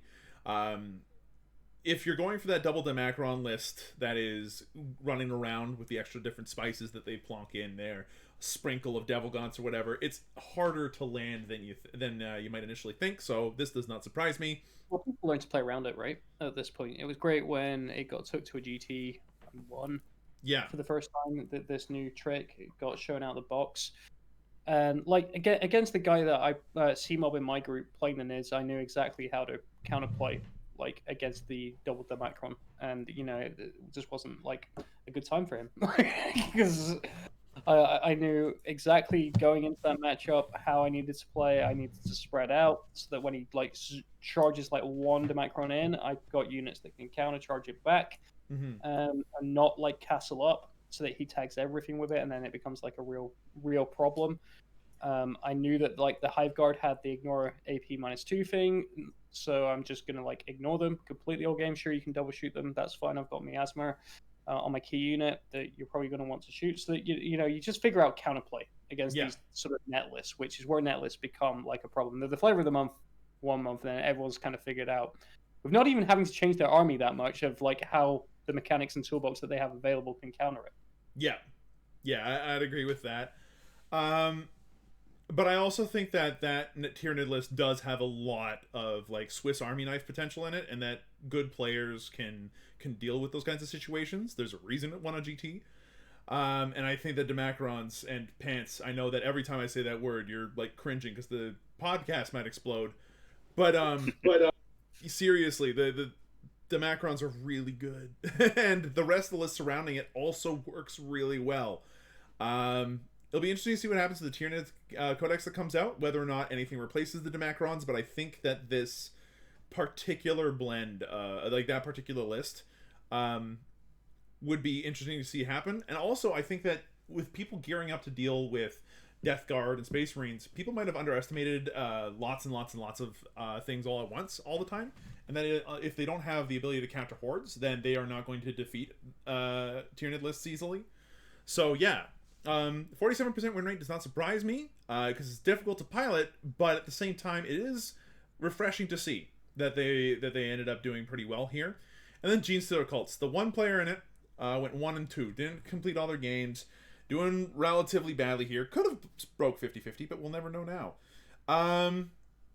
I don't think that any of these necessarily surprise us. I think that the orc lists that we saw on stream were interesting. Joko, shout out to you and your buggy nonsense, which was great. I do think that the Necrons seeing a big drop in popularity has something to do with last season, where a lot of people played them and probably didn't do as well as they had hoped. Yeah, we'll have to see how those turn out in the future, because this is a very chaotic super faction. Necrons are really, just from army design, are really strange to me. Like, I don't know what it is. I don't think, again, there's really become like one list, right? Necrons after all this time, which people go, oh, you got to definitely have this as a core in your army, because all the dynasties play so differently as well. Is the other thing, and they're all good from what I've seen. Like, because every time I go up against Necron player, it's always something different. It's never like the same thing that I go up against. So maybe people are just taking their time and still figuring stuff out. There's no like obvious sort of like pick to go for with them. Yeah, Necrons are in a weird spot because they don't have nearly as many core units as every other 9th Ed Codex so far has had. Which means that their builds are a little bit more restricted, and that they have wings effectively that they have to go down. I think that also people were gearing towards them really hard earlier on. That might change as time goes on, because Eldari, like the Drukhari are coming out, which means that people are going to have to deal with like super fast moving, highly glass cannon units that they want to deal with. They're going to be dealing with a lot of MSU. They're going to be dealing with a lot of things as the meta changes, and Necrons have the tools to deal with all of that. The question is whether or not their codex will get outpaced over the course of 9th edition, and I think that's an interesting conversation for another time. As far as the group stages go, overall, I think the most surprising thing for me was the Imperial Soup win rate. The Dark Angels win rate I thought would be higher, and honestly, like everything else, kind of went roughly where I expected it to go. Really missing here, Slow Wolf, that we really need to address is why has Admech gone from a 70% win rate last season to right? Yeah, that's a great question. That's a biggie. Like, like what has happened there? I think a lot of like upper tier players that were playing Admech last time were playing Admech because they're just really strong. What do you think are the chances that a good chunk of them jumped over to Dark Angels? Like Lockjaw. Like Lockjaw, yeah. Or to like souping more. There's that for sure, and I think it comes down to the fact that, okay, sure, you've got all the shooting in the world, you've got rerolls, you're exploding sixes, but when you come up against something like 10 like Blightlord Terminators that like -1 to hit, they're just going to sit there on a midfield objective and don't really have to... the only thing they have to interact with is your priests, which the priests are just going to bounce off them. Yeah. That's going to put like a big swing on the primary. The way the melter bikes for like Dark Angels get rid of doggos like super efficiently.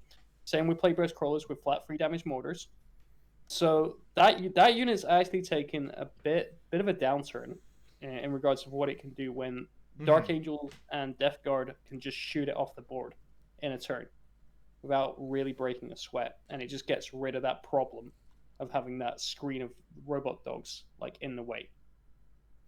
Yeah. Also, because of the fact that you already move slowly, they wouldn't be a problem till turn 2. And if you can remove them before turn 2, then they were never a problem to begin with. Yeah, so I think that plays into it for Maybe, sure. yeah. We're seeing like Admech like flyers pop up in Soup quite a bit, And the dogs pop up in Soup too. And the dogs pop up in Soup too. So that might be an avenue that some Admech players are exploring as well. Actually, it's just a bit of a shock to go from 70% to like 40. Yeah, I think a lot of Admech players have either jumped to a different faction or have decided to start souping. And those die-hard Admech players are still trying to find their feet in some of the more competitive situations, especially now that we're working with a meta that has Death Guard in it, and all their damage to weapon autocannons that they had from before are no longer as effective as they used to be. That said, Admech are getting a codex sometime within the next month or two, I'd imagine, and that will shake up how their win rate goes. That'll also be the first part of this Imperial Soup like complex that we see up here that's getting a new codex, and we'll have to see how that changes Imperial Soup, especially with how they change the dogs, the planes, and everything else, really. Canticles, the Mars strat. There's lots that can change here, so we'll have to see. With that said, though, that's kind of all of that we have to kind of deal with here. As far as predictions go, let's talk playoff predictions. So, where exactly did I put the? Do either of you have the playoffs like in front of you in terms of who's got what and what lists? If you go to the analysis, the lists tab, it is currently filtered by who's still in. Ooh. Slightly out of that, it is missing the first 2 people who got beaten. So there are 30 players here, some of whom are in fact already out because I haven't brought this up to date yet. Also in the chat for playoff bracket as well. Yeah, right. so interesting. Okay, so here's what and we're looking yeah, at. you can see the playoffs directly in tournament there, which is obviously the source of the information. But I'll also offer a shout out for the challenge brackets that have been set up by.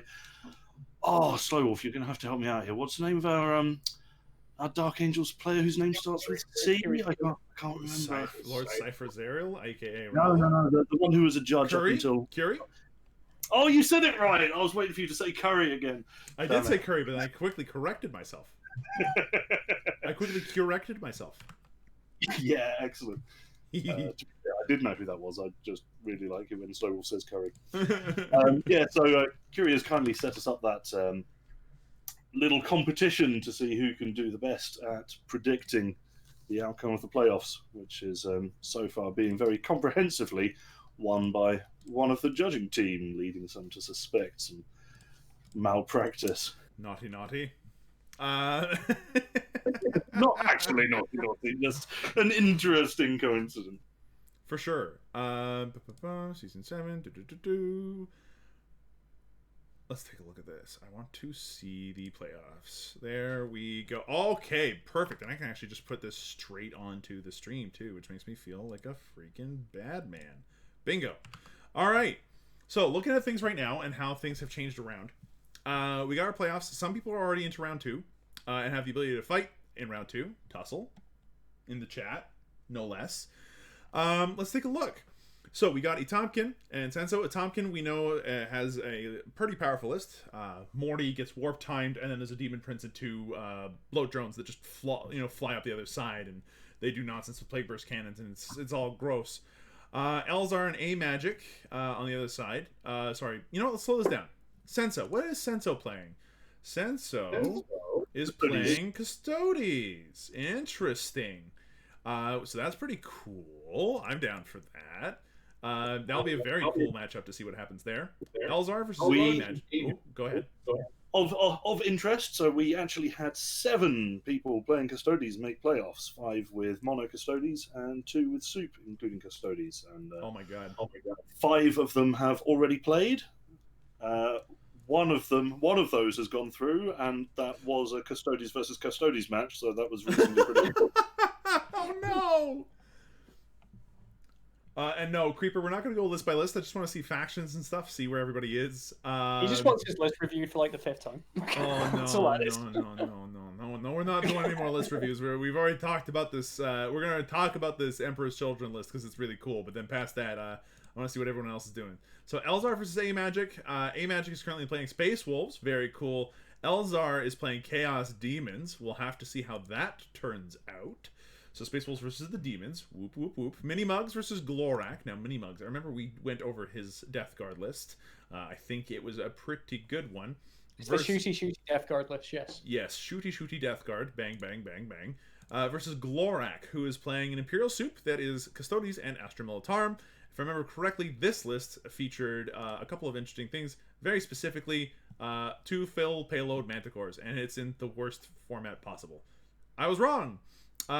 It features Tempestor Prime and 3 Tempestor Scions and a detachment, and then everything else is just Achilles Dreadnoughts, Prosecutors, Vexillus Praetors, and Custodians, Venatari Custodians, which are also on bikes. So bikes, Scions, and a couple of Telemon Heavy Dreadnoughts. Very different kind of list than I expected. Let's see. Embergem ended up winning his matchup there. Embergem is playing Death Guard. Surprise. WTH Heal, or What the Heal, versus New Perspec. Hold on. New Perspec. That's a German word. Is or at the very least Germanic in some version.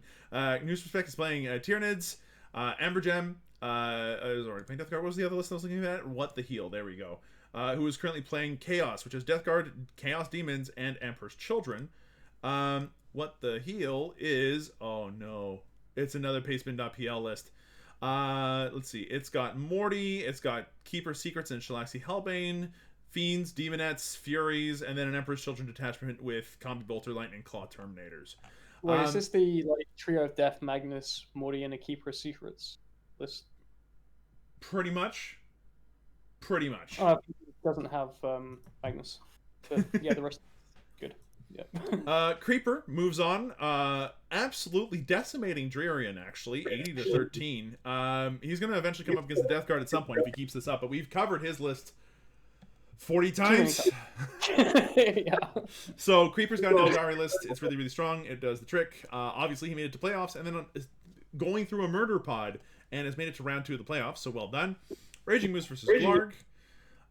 Let's take a look. Raging Moose is currently playing just an Astra Militarum list. I'm actually curious to see what exactly is in that list. It's like Lots of Demolisher cannons. No!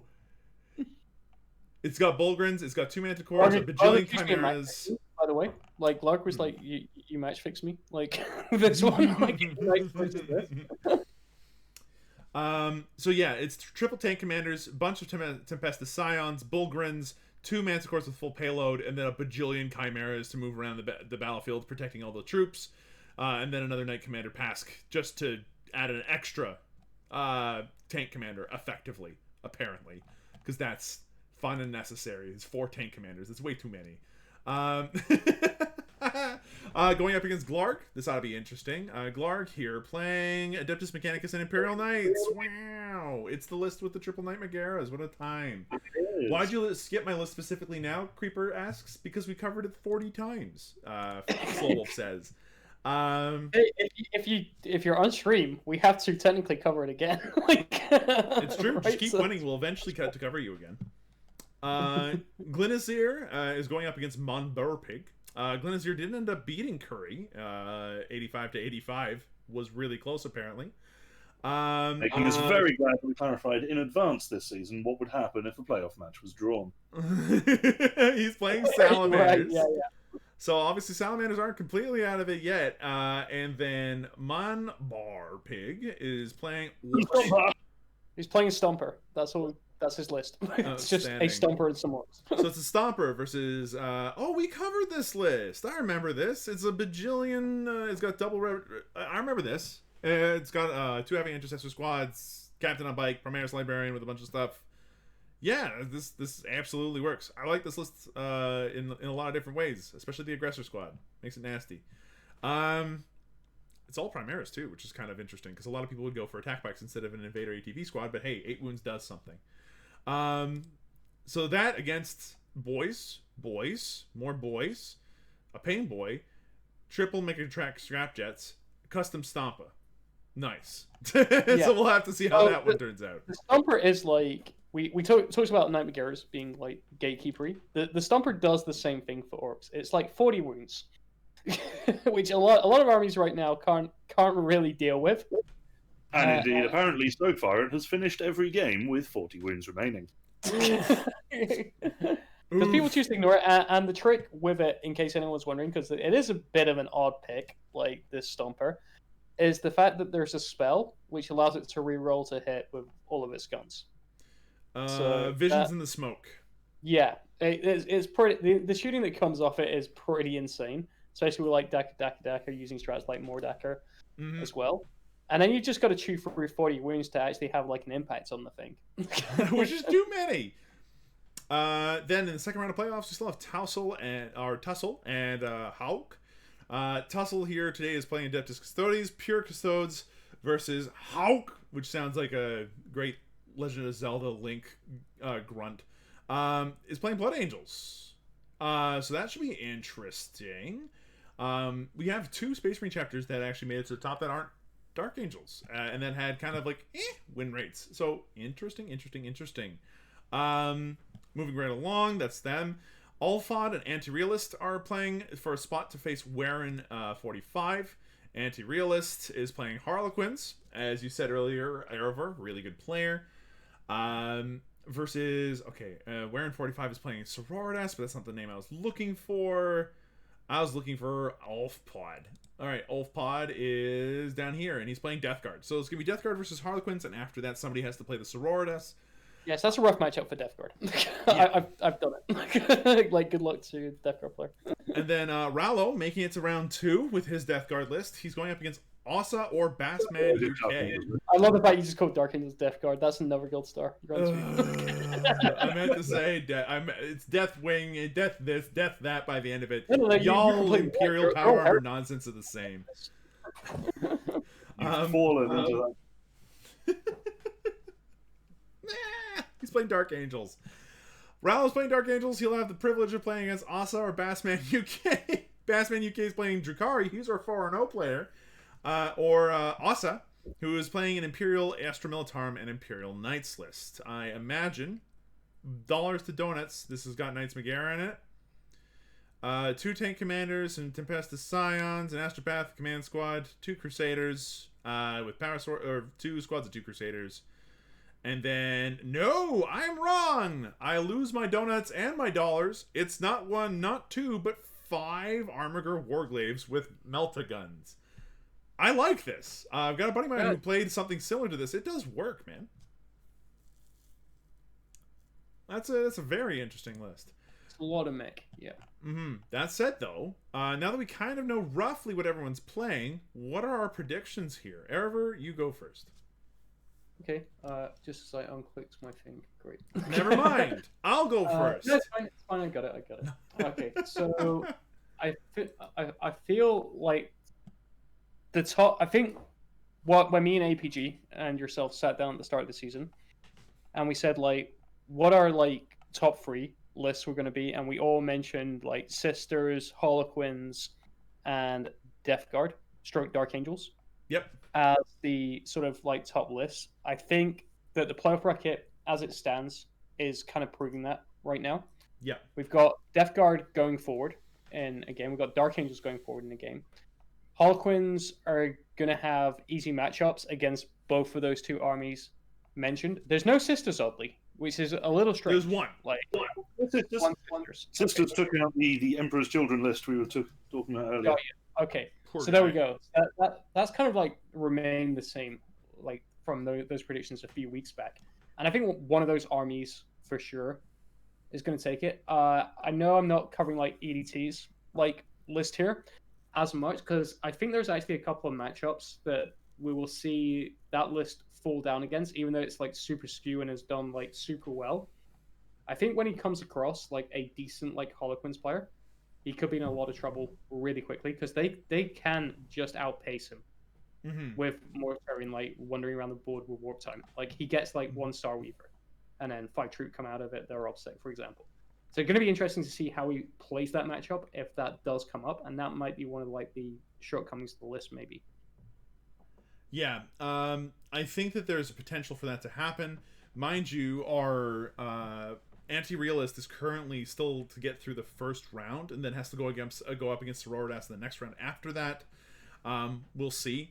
And then after that, they'll have to deal with Rallo, and after that, and after that, and after that. By the end of it, we do have, like you said, we do have a lot of Death Guard. We have a decent amount of Dark Angels. We have some interesting extras in there. So go ahead, sorry. I was just highlighting that our decent amount of Dark Angels is now Rallo. Yes. Yes. It is now Rallo. That said, he was also on stream. He ended up playing against EDT's list. Put up a really good fight. And I think that if he were to get around another shot at EDT, that could be a really close game at that point. He did roll like garbage in that game, didn't he? It's Demon Forged, right? But it was still Mortarian, so very similar. Yeah. Oh yeah. You're right. It wasn't versus EDT. Yep, chat's even correcting me now. Oh, I'm good at rules. I'm terrible at everything else. All the more you list the same. It doesn't matter. They just got more and more. So yeah, there's a lot of interesting things going on here. I would love it if the Drukhari somehow made it to the top pre-9th edition book. That would be hilarious. But what I predict is that there'll be a Chaos Soup that gets to the top, because there's at least a couple of different Death Guards, and one way to make Death Guard better is toss it in Soup. I think that EDT could take this for another season championship win if he brings it to the top. But I also really want to see that go up against an Imperial Guard list that somehow makes it to the top, specifically the one with 4 tank commanders with Vengeance for Cadia and Pask. I would love to see that. Yeah, that's where it might start to again fall down, because Vengeance for Cadia just wrecks your day, like as Mortarian, and so does stuff like Jinx as well. And we've seen Mortarian fall like against Lockjaw, so it can be done. He can be brought down. It's just a question of how much resources you have to put into him to do that, and then what state of the game is in afterwards, right? Exactly. That was a real problem for Lockjaw on the stream. Was like, oh great, I've killed Mortarian, but like my entire army's had to do it, and now I've got nothing on the other side of the board. Granted, that Plague Skull of Gothlika was like that Plague Skull of Gothlika was too good. It was so good. That was way too strong. I think everybody after that game went, I have never seen that relic do that, to which I said, that's because you didn't believe. Now you believe. It was super good. It killed 3 Deathwing Terminators? 10 more wounds from movement and psychic phase. Grotesque. That demon. Not even instituting. And I know that EDT wants to remove that demon prince from the list, but damn if that wasn't a good argument for it. Yeah, I think that honestly that Chaos Soup could still take this with a potential, for something else to come up. But I predict that the finals might end up just being Rallo meets EDT in a matchup for the final spot. And at that point, who knows, man? What do you? I'll highlight that of the 15 people who gave us predictions via challenge, EDT is the slim favourite there. Ooh, I like slim favorites. They're my favorite. I want to know what happened in this match for Listener versus Curie, and how Curie always seems to get these really sort of tight games as well. what happened in that one? I'm curious to hear from curious listener. Like, what the hell happened in that game to get the draw and then have to use like the system for the draw to make listener the winner there? Yeah, I'm curious actually about that one too. Pants, do you know what happened in that game? Oh, No, I don't. Curie let him shoot his termies turn 1, basically. Apparently. So kind of the same mistake that some other people have made, where it's just like, oh, I'm gonna go ahead and put this thing out there, and it died. Surprise. Man, I don't have any. Yeah, Pants, do you have any particular predictions? I have a complete set of predictions in challenge. What? Okay, you need to send me this link via DMs quickly. It's in chat. Already. Oh, it's in chat. I'm a dumb man. I've just put it in chat again. You can see everyone's predictions. But it's Orion's predictions you want to be looking at so far. It's got 8 out of 10 right so far, and the 2 that he got wrong were the draw between that Curie was in, which obviously could easily have gone either way. Yep. And Creeper's match, which was actually that his opponent had to drop out due to real life issues. So Oof. he could very easily be on 10 for 10 right now. So you need to watch this guy. He has a crystal ball, it would appear. My personal take: I'm among those who have ADT going all the way. Yeah. Hard to say no to that. I think we're having heard so, as Aravor said earlier, having heard so little about the Harlequins this season. I think we're going to see some decent victories from Anti-Realist. Yeah, for sure. I'm actually going to predict right now that I'd say it's not going to be completely unreasonable to either say that either Member Pig, Edie. I'm going to, because this Stomper, like I played. There's a lot of love for the custom Stomper. I still have nightmares of playing against this thing, like from one like pickup game I did, and so I think that list can go like super far. Member Pig's a really good player. He's got to like semis before, like in season 4, I believe, or maybe in the final. Can't remember going back that far. So I wouldn't count that one out. EDT, great player, has won Season of Alpha. He's playing a super good skew list as well. He knows what the faults are in the list. He's run it at GTs and stuff, so he knows how to counteract those inadequacies. And I think Anti-Realist could be another person. And if I was going to go for a 4th, I'd actually rate one of these like Night Megari lists, like one that Glarg's like playing perhaps, or something like that for sure. I think that's going to be like our semi-finals. Those 4 sort of players that are those sort of lists. That sounds about right to me. Like, I don't have anything to really counteract that. I don't know enough of these players well enough. Glarg is a really good player. We'll see whether or not Glarg makes it all the way. Glarg does not expect to make it beyond the first round. Glarg considers himself to be countered by all those tank commanders. Well, he has to deal with Creeper first. If he can't get past Raging Moose, we'll see. But yeah, Creeper will probably come up against a similar situation where he's got a lot of firepower, but someone's just got Mortarion. We'll have to see whether or not he can deal with that again. Man, I don't know. It's either going to be the easy pick, which is EDT meets Rallo in the end, because I want to root for my caster team. But then I really do think that it could be the battle of the underdogs like it was last season. At which point, man, I don't know. Put some Imperial Guard up against Tyranids in the finals, and then we'll see what happens. Oh, jeez. There is no Morty. That is at least possible with the way the brackets are falling. That's true. It's true. It's very true. Either way, unless we have any more predictions, and we can. We're up to questions from the chat. Really, if anyone has any particular chats, questions in the chat about the tournament, about the playoffs, or anything else that we discussed earlier in the episode. Specifically, we talked about our group stage analysis. We talked about fair play in 40K. That was a really long, but I think really helpful and useful discussion to have. Even if it wasn't like the most hype, like oh my god, I do think that it was actually a really a good thing. But if anybody has any questions, now would be the time. Yeah. A lot of people talking about Night Megaras and saying like, oh, they feel like if they do that, they're cookie cuttering. And every Night Megara list I see uses the Megaras as its core, and it's these different elements around it. So don't think like you're cookie cuttering like a build. You're just using like a unit that's super powerful, and you're tailoring the list of the list like around that core of 3 knights to your playstyle. Yeah. So give it a try.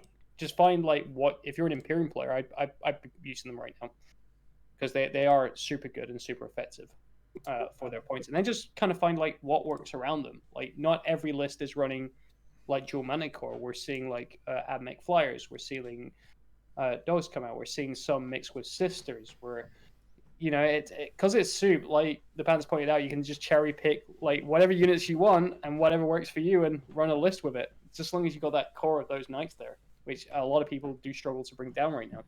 Yeah, you are playing with a lot of people who are working with, the ability to kill Morty, or who are teching to kill Morty.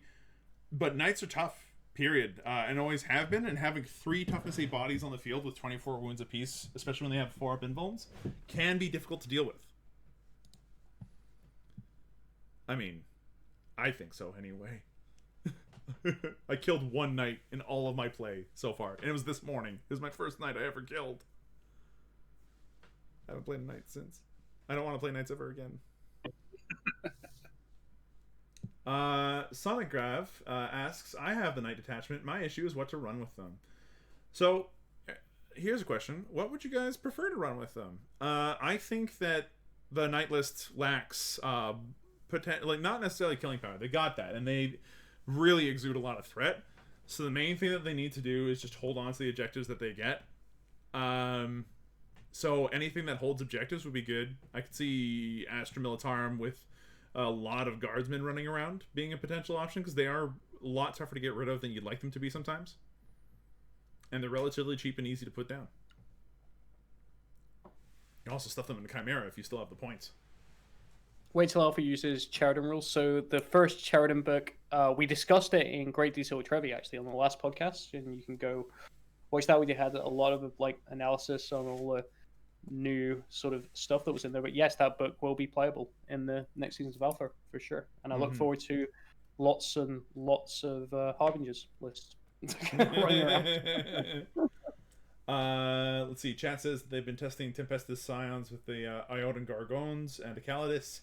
I like that a lot. The Gargones are the ones with the ability to, I think, 5-inch deep strike, or something along those lines. I don't remember. No, that's Daring Descent. I think everybody can do that one. But either way, like that, no, that absolutely works. We have Sisters being a call out there. That makes a lot of sense.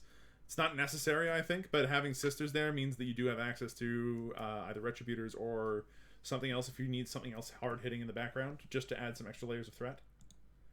Pants, what do you think you'd bring along with 3 Knight Megaras if you had to play that unbelievable level of scum? I'm kidding. Knight Megaras, you go wild, but yeah, Pants, what would you bring?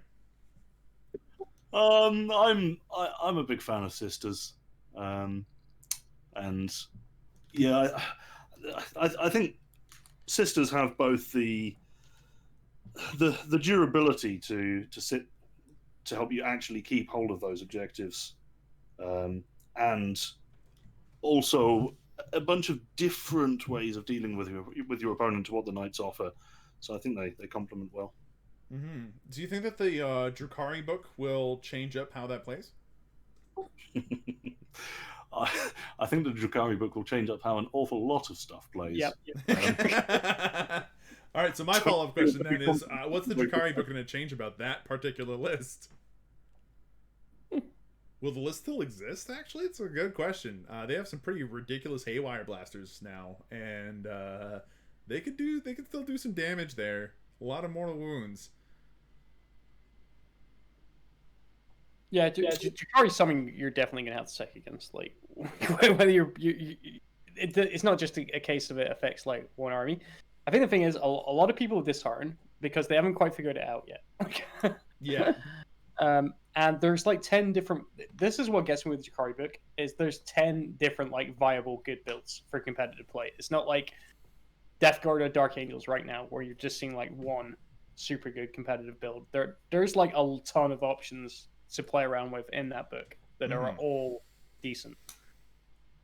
Yeah, I think the important thing that list will have to think about now is not just durability, but then how do you deal with the offense of the Drukari, I guess. And maybe that's a good topic for bringing, I don't know, maybe Scary on for a podcast episode, which would be kind of fun.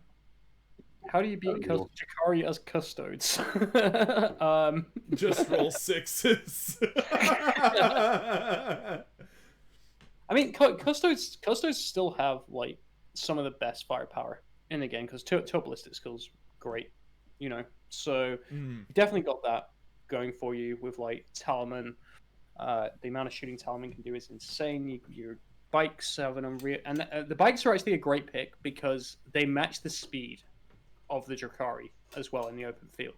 So they've got great shooting, and you're matching their speed, which is the two sort of ways that you can play against Drakari. Try and beat them at their own game in that sort of sense, because you know they're going to be fast moving. You know they're going to move on to objectives, and then when they want to push the go button, they really do push the go button one turn. And if you can kind of like counteract that or match it, then you've got a good game. It's not a guaranteed win because, like I said, there's a lot of options in that book, and you're not going to come across the same sort of list like every time. But if you can kind of like play against them in terms of like your list building in that regard, then you're gonna do better. So just look at weapon profiles, look at like options in your codex, and go through it with like a fine tooth comb and be like, well, if I pick this without changing my list too much to do with other matchups, then I can slot that in, and that's a great answer to this Drakari unit. For example, for Death Guard, Drakari really don't like Playburst crawlers because they are toughness 8. And their dog classes that, granted they reroll to hit with, are become really swingy because they're strength 8. So they're winning you 50% of the time. So that's like, and then they're really scared of the firepower that comes off those things as well. Because entry cannons will blow up raiders for days when you get the hits through.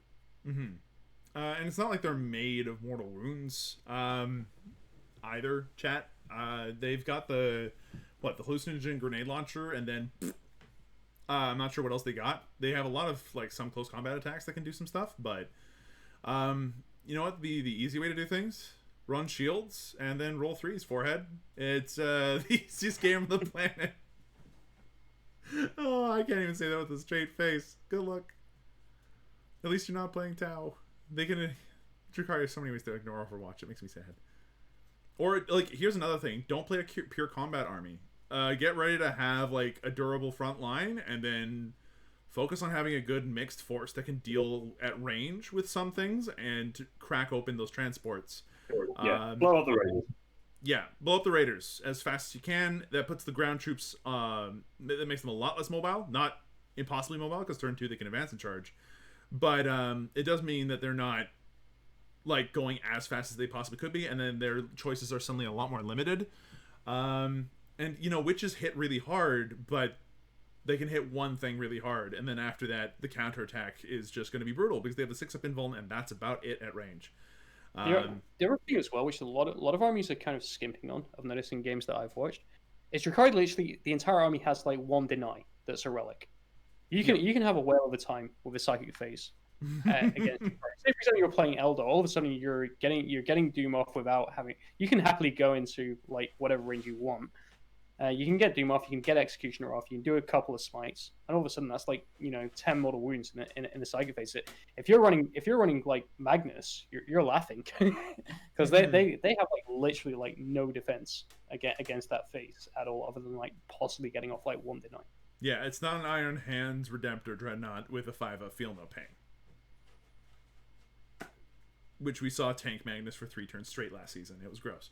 So we'll have to see how that works out. I think that some armies gonna have a really hard time against Drakari, though. Like, Drakari effectively have the same type of like unit construction ethos that the GSC have, for instance. And the GSC, like Gene Stealer cultists, are just going to be inferior. So Gene Stealer cultists are going to be playing the same game but worse. Best of luck to all you Gene Stealer cultist players out there. I'm not sure how many tools you have to deal with this. Potentially just a bajillion hand flamers and hope for the best. Tau are going to have a hard time because of all the Overwatch denying shenanigans they have and the complete lack of combat, but they do have other tools. Airbursting fragmentation projectors can definitely do some work.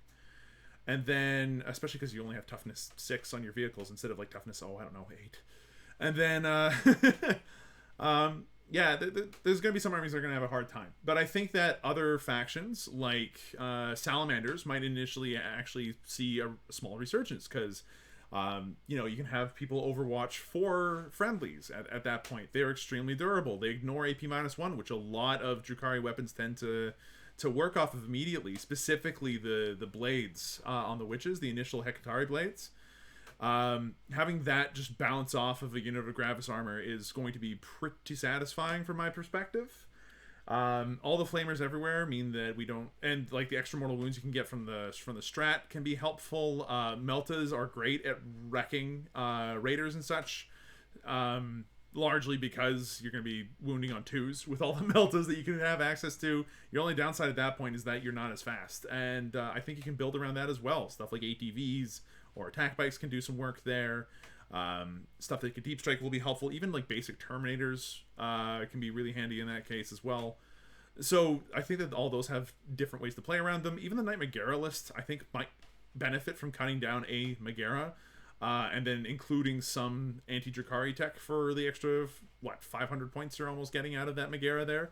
That alone can make a big difference. We'll have to see. Let's see. Space Marine drop pods. Do you think that will help? Potentially. Yeah, like maybe? Absolutely. Like the Drukhari want to move forwards. They don't want to sit like in their deployment zone the entire game. So if you're forcing them to screen, that's one like thing that you can do with counterplay. Like the actual like Raider is like a really weird template for screening as well because it's long and thin. So forcing your opponents to like keep some like raiders back or get guys out to screen, and especially with like a drop pod, right? Because it can come down turn 1, so they have to literally deploy screening you at that point. If you've got like I don't know like grav devs in there or something like that that's going to come down and wreck something, that is definitely a potential thing that you could play around and see if you like get wins off that. I think that could work. Yeah. I'm actually a little bit less warm about that idea. For an Alpha Strike, yeah, sure, it can do wonders, but the problem is that you're dropping a drop pod someplace where somebody could rapid trap, and if the Drukhari player's smart, which, I mean, hopefully they are, but if they play remotely okay, they don't mind deploying to screen because they're so fast, they can just move into position anyway. So they deploy to screen, suddenly your drop pods are out in the middle of the field at best, and then they rapid trap with the witches, make them unshootable, and then have a good time afterwards. I am a little bit more lukewarm about drop pods. I would see a lot more benefit, I think, out of having fire that you can have turn 1 that you can deploy on your side that will be effective no matter what. Artillery like Wyverns and Hydras I could see being potentially useful. I do have my my reservations about Imperial Guard artillery in this case, specifically because of the -1s they hit. They can go across around the whole army, and hitting on 5s suddenly doesn't seem so good. It's great against their troops, but against everything else, something like Wyvern's going to bounce off for the most part. I mean, they can only do that one unit like lightning fast, right? So, yeah, exactly. And if you're and it's not just one unit you have to worry about. It's like 5 raiders that you have to worry about by the look of things. Each of them has like a different style of pain in it. You got Cabalites with blasters and stuff in one. You got witches in another one. You got homunculus racks in another one. They all require different tools to deal with. It's gonna be it's gonna be tough no matter what happens. But I do think that having some form of mobile firepower that can accurately and consistently remove raiders at a good clip without, being inefficient is going to be important.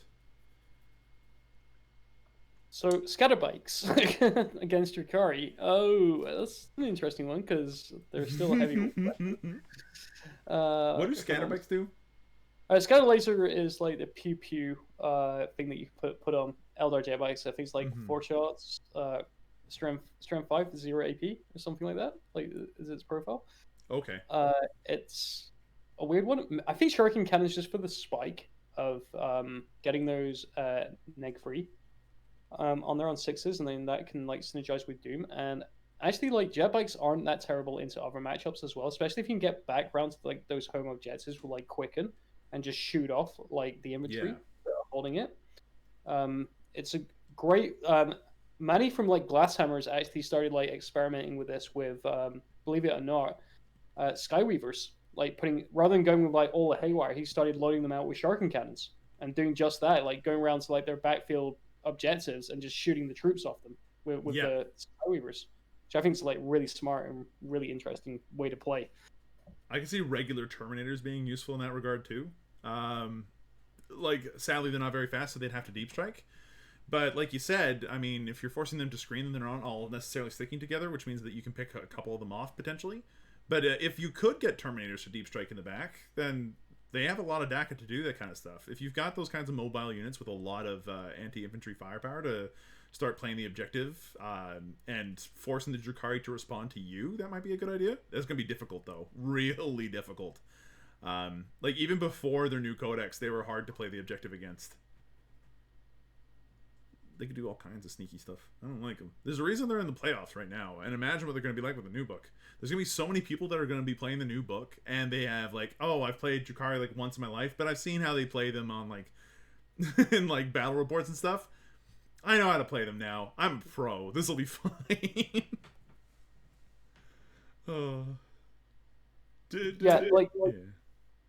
Predict next season's Space Marine win rate? Ooh. Actually, I think it might stay around the same. Yeah. There'll be less of them, but I predict it'll be about the same. Main reason being is... Oh, sorry, go ahead, Erever. I've talked a lot. I think so, just because, like, I don't know, like, Space Marines need to... This is one of the things I don't get, and I mentioned this like last time. I did a lot of Space Marine list checking, and it seems to be the same thing, like, over and over again. And I've looked at the Space Marine Codex, and I know how many options there are in that book. You've got an entire new range of models called Primaris. The old stuff, it still exists. So it's not like you're limited on choice in your book. So I think we're going to see some new sort of... I hope we see some new sort of builds come out of Space Marine players to deal with the meta, as opposed to going, oh, Vanguard vets still work, right? let's chuck like 2 units of those in a list and see what happens. Yeah, I do think that the Vanguard vets will be a trap now, because there'll be enough AP-2 that their Storm Shields will largely be useless.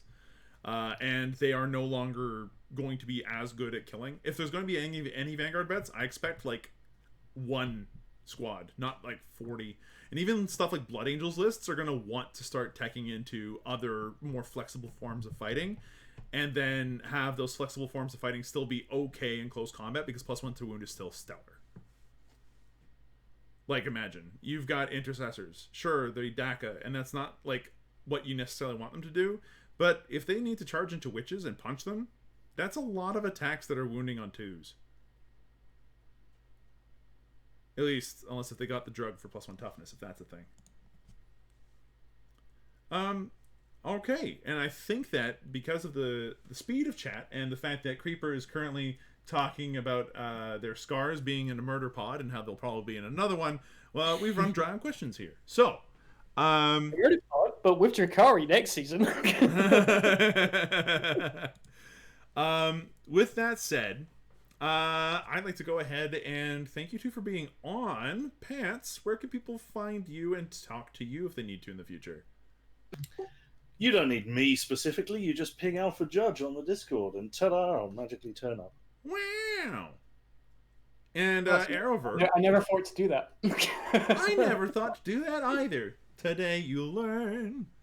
Arrowver, where can people find you, and do you have any particular announcements you need to get off your chest before we go? No, I think we covered it. Good luck to everyone in like playoffs. Hope you'll do well. And we'll be getting back to streaming next week.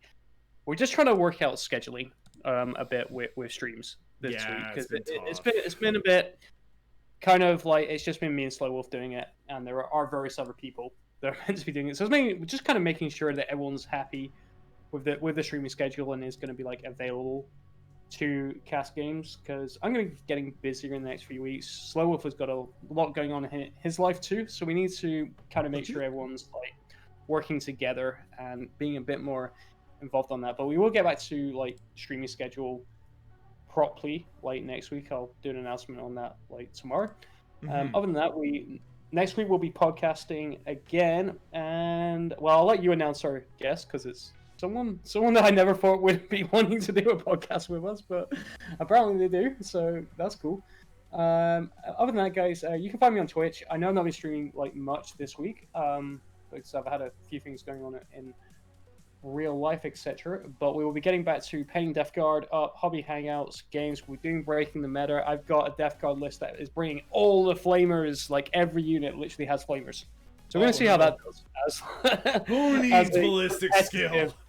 And inverted commas to the list. You can check me out on there. Give me a follow.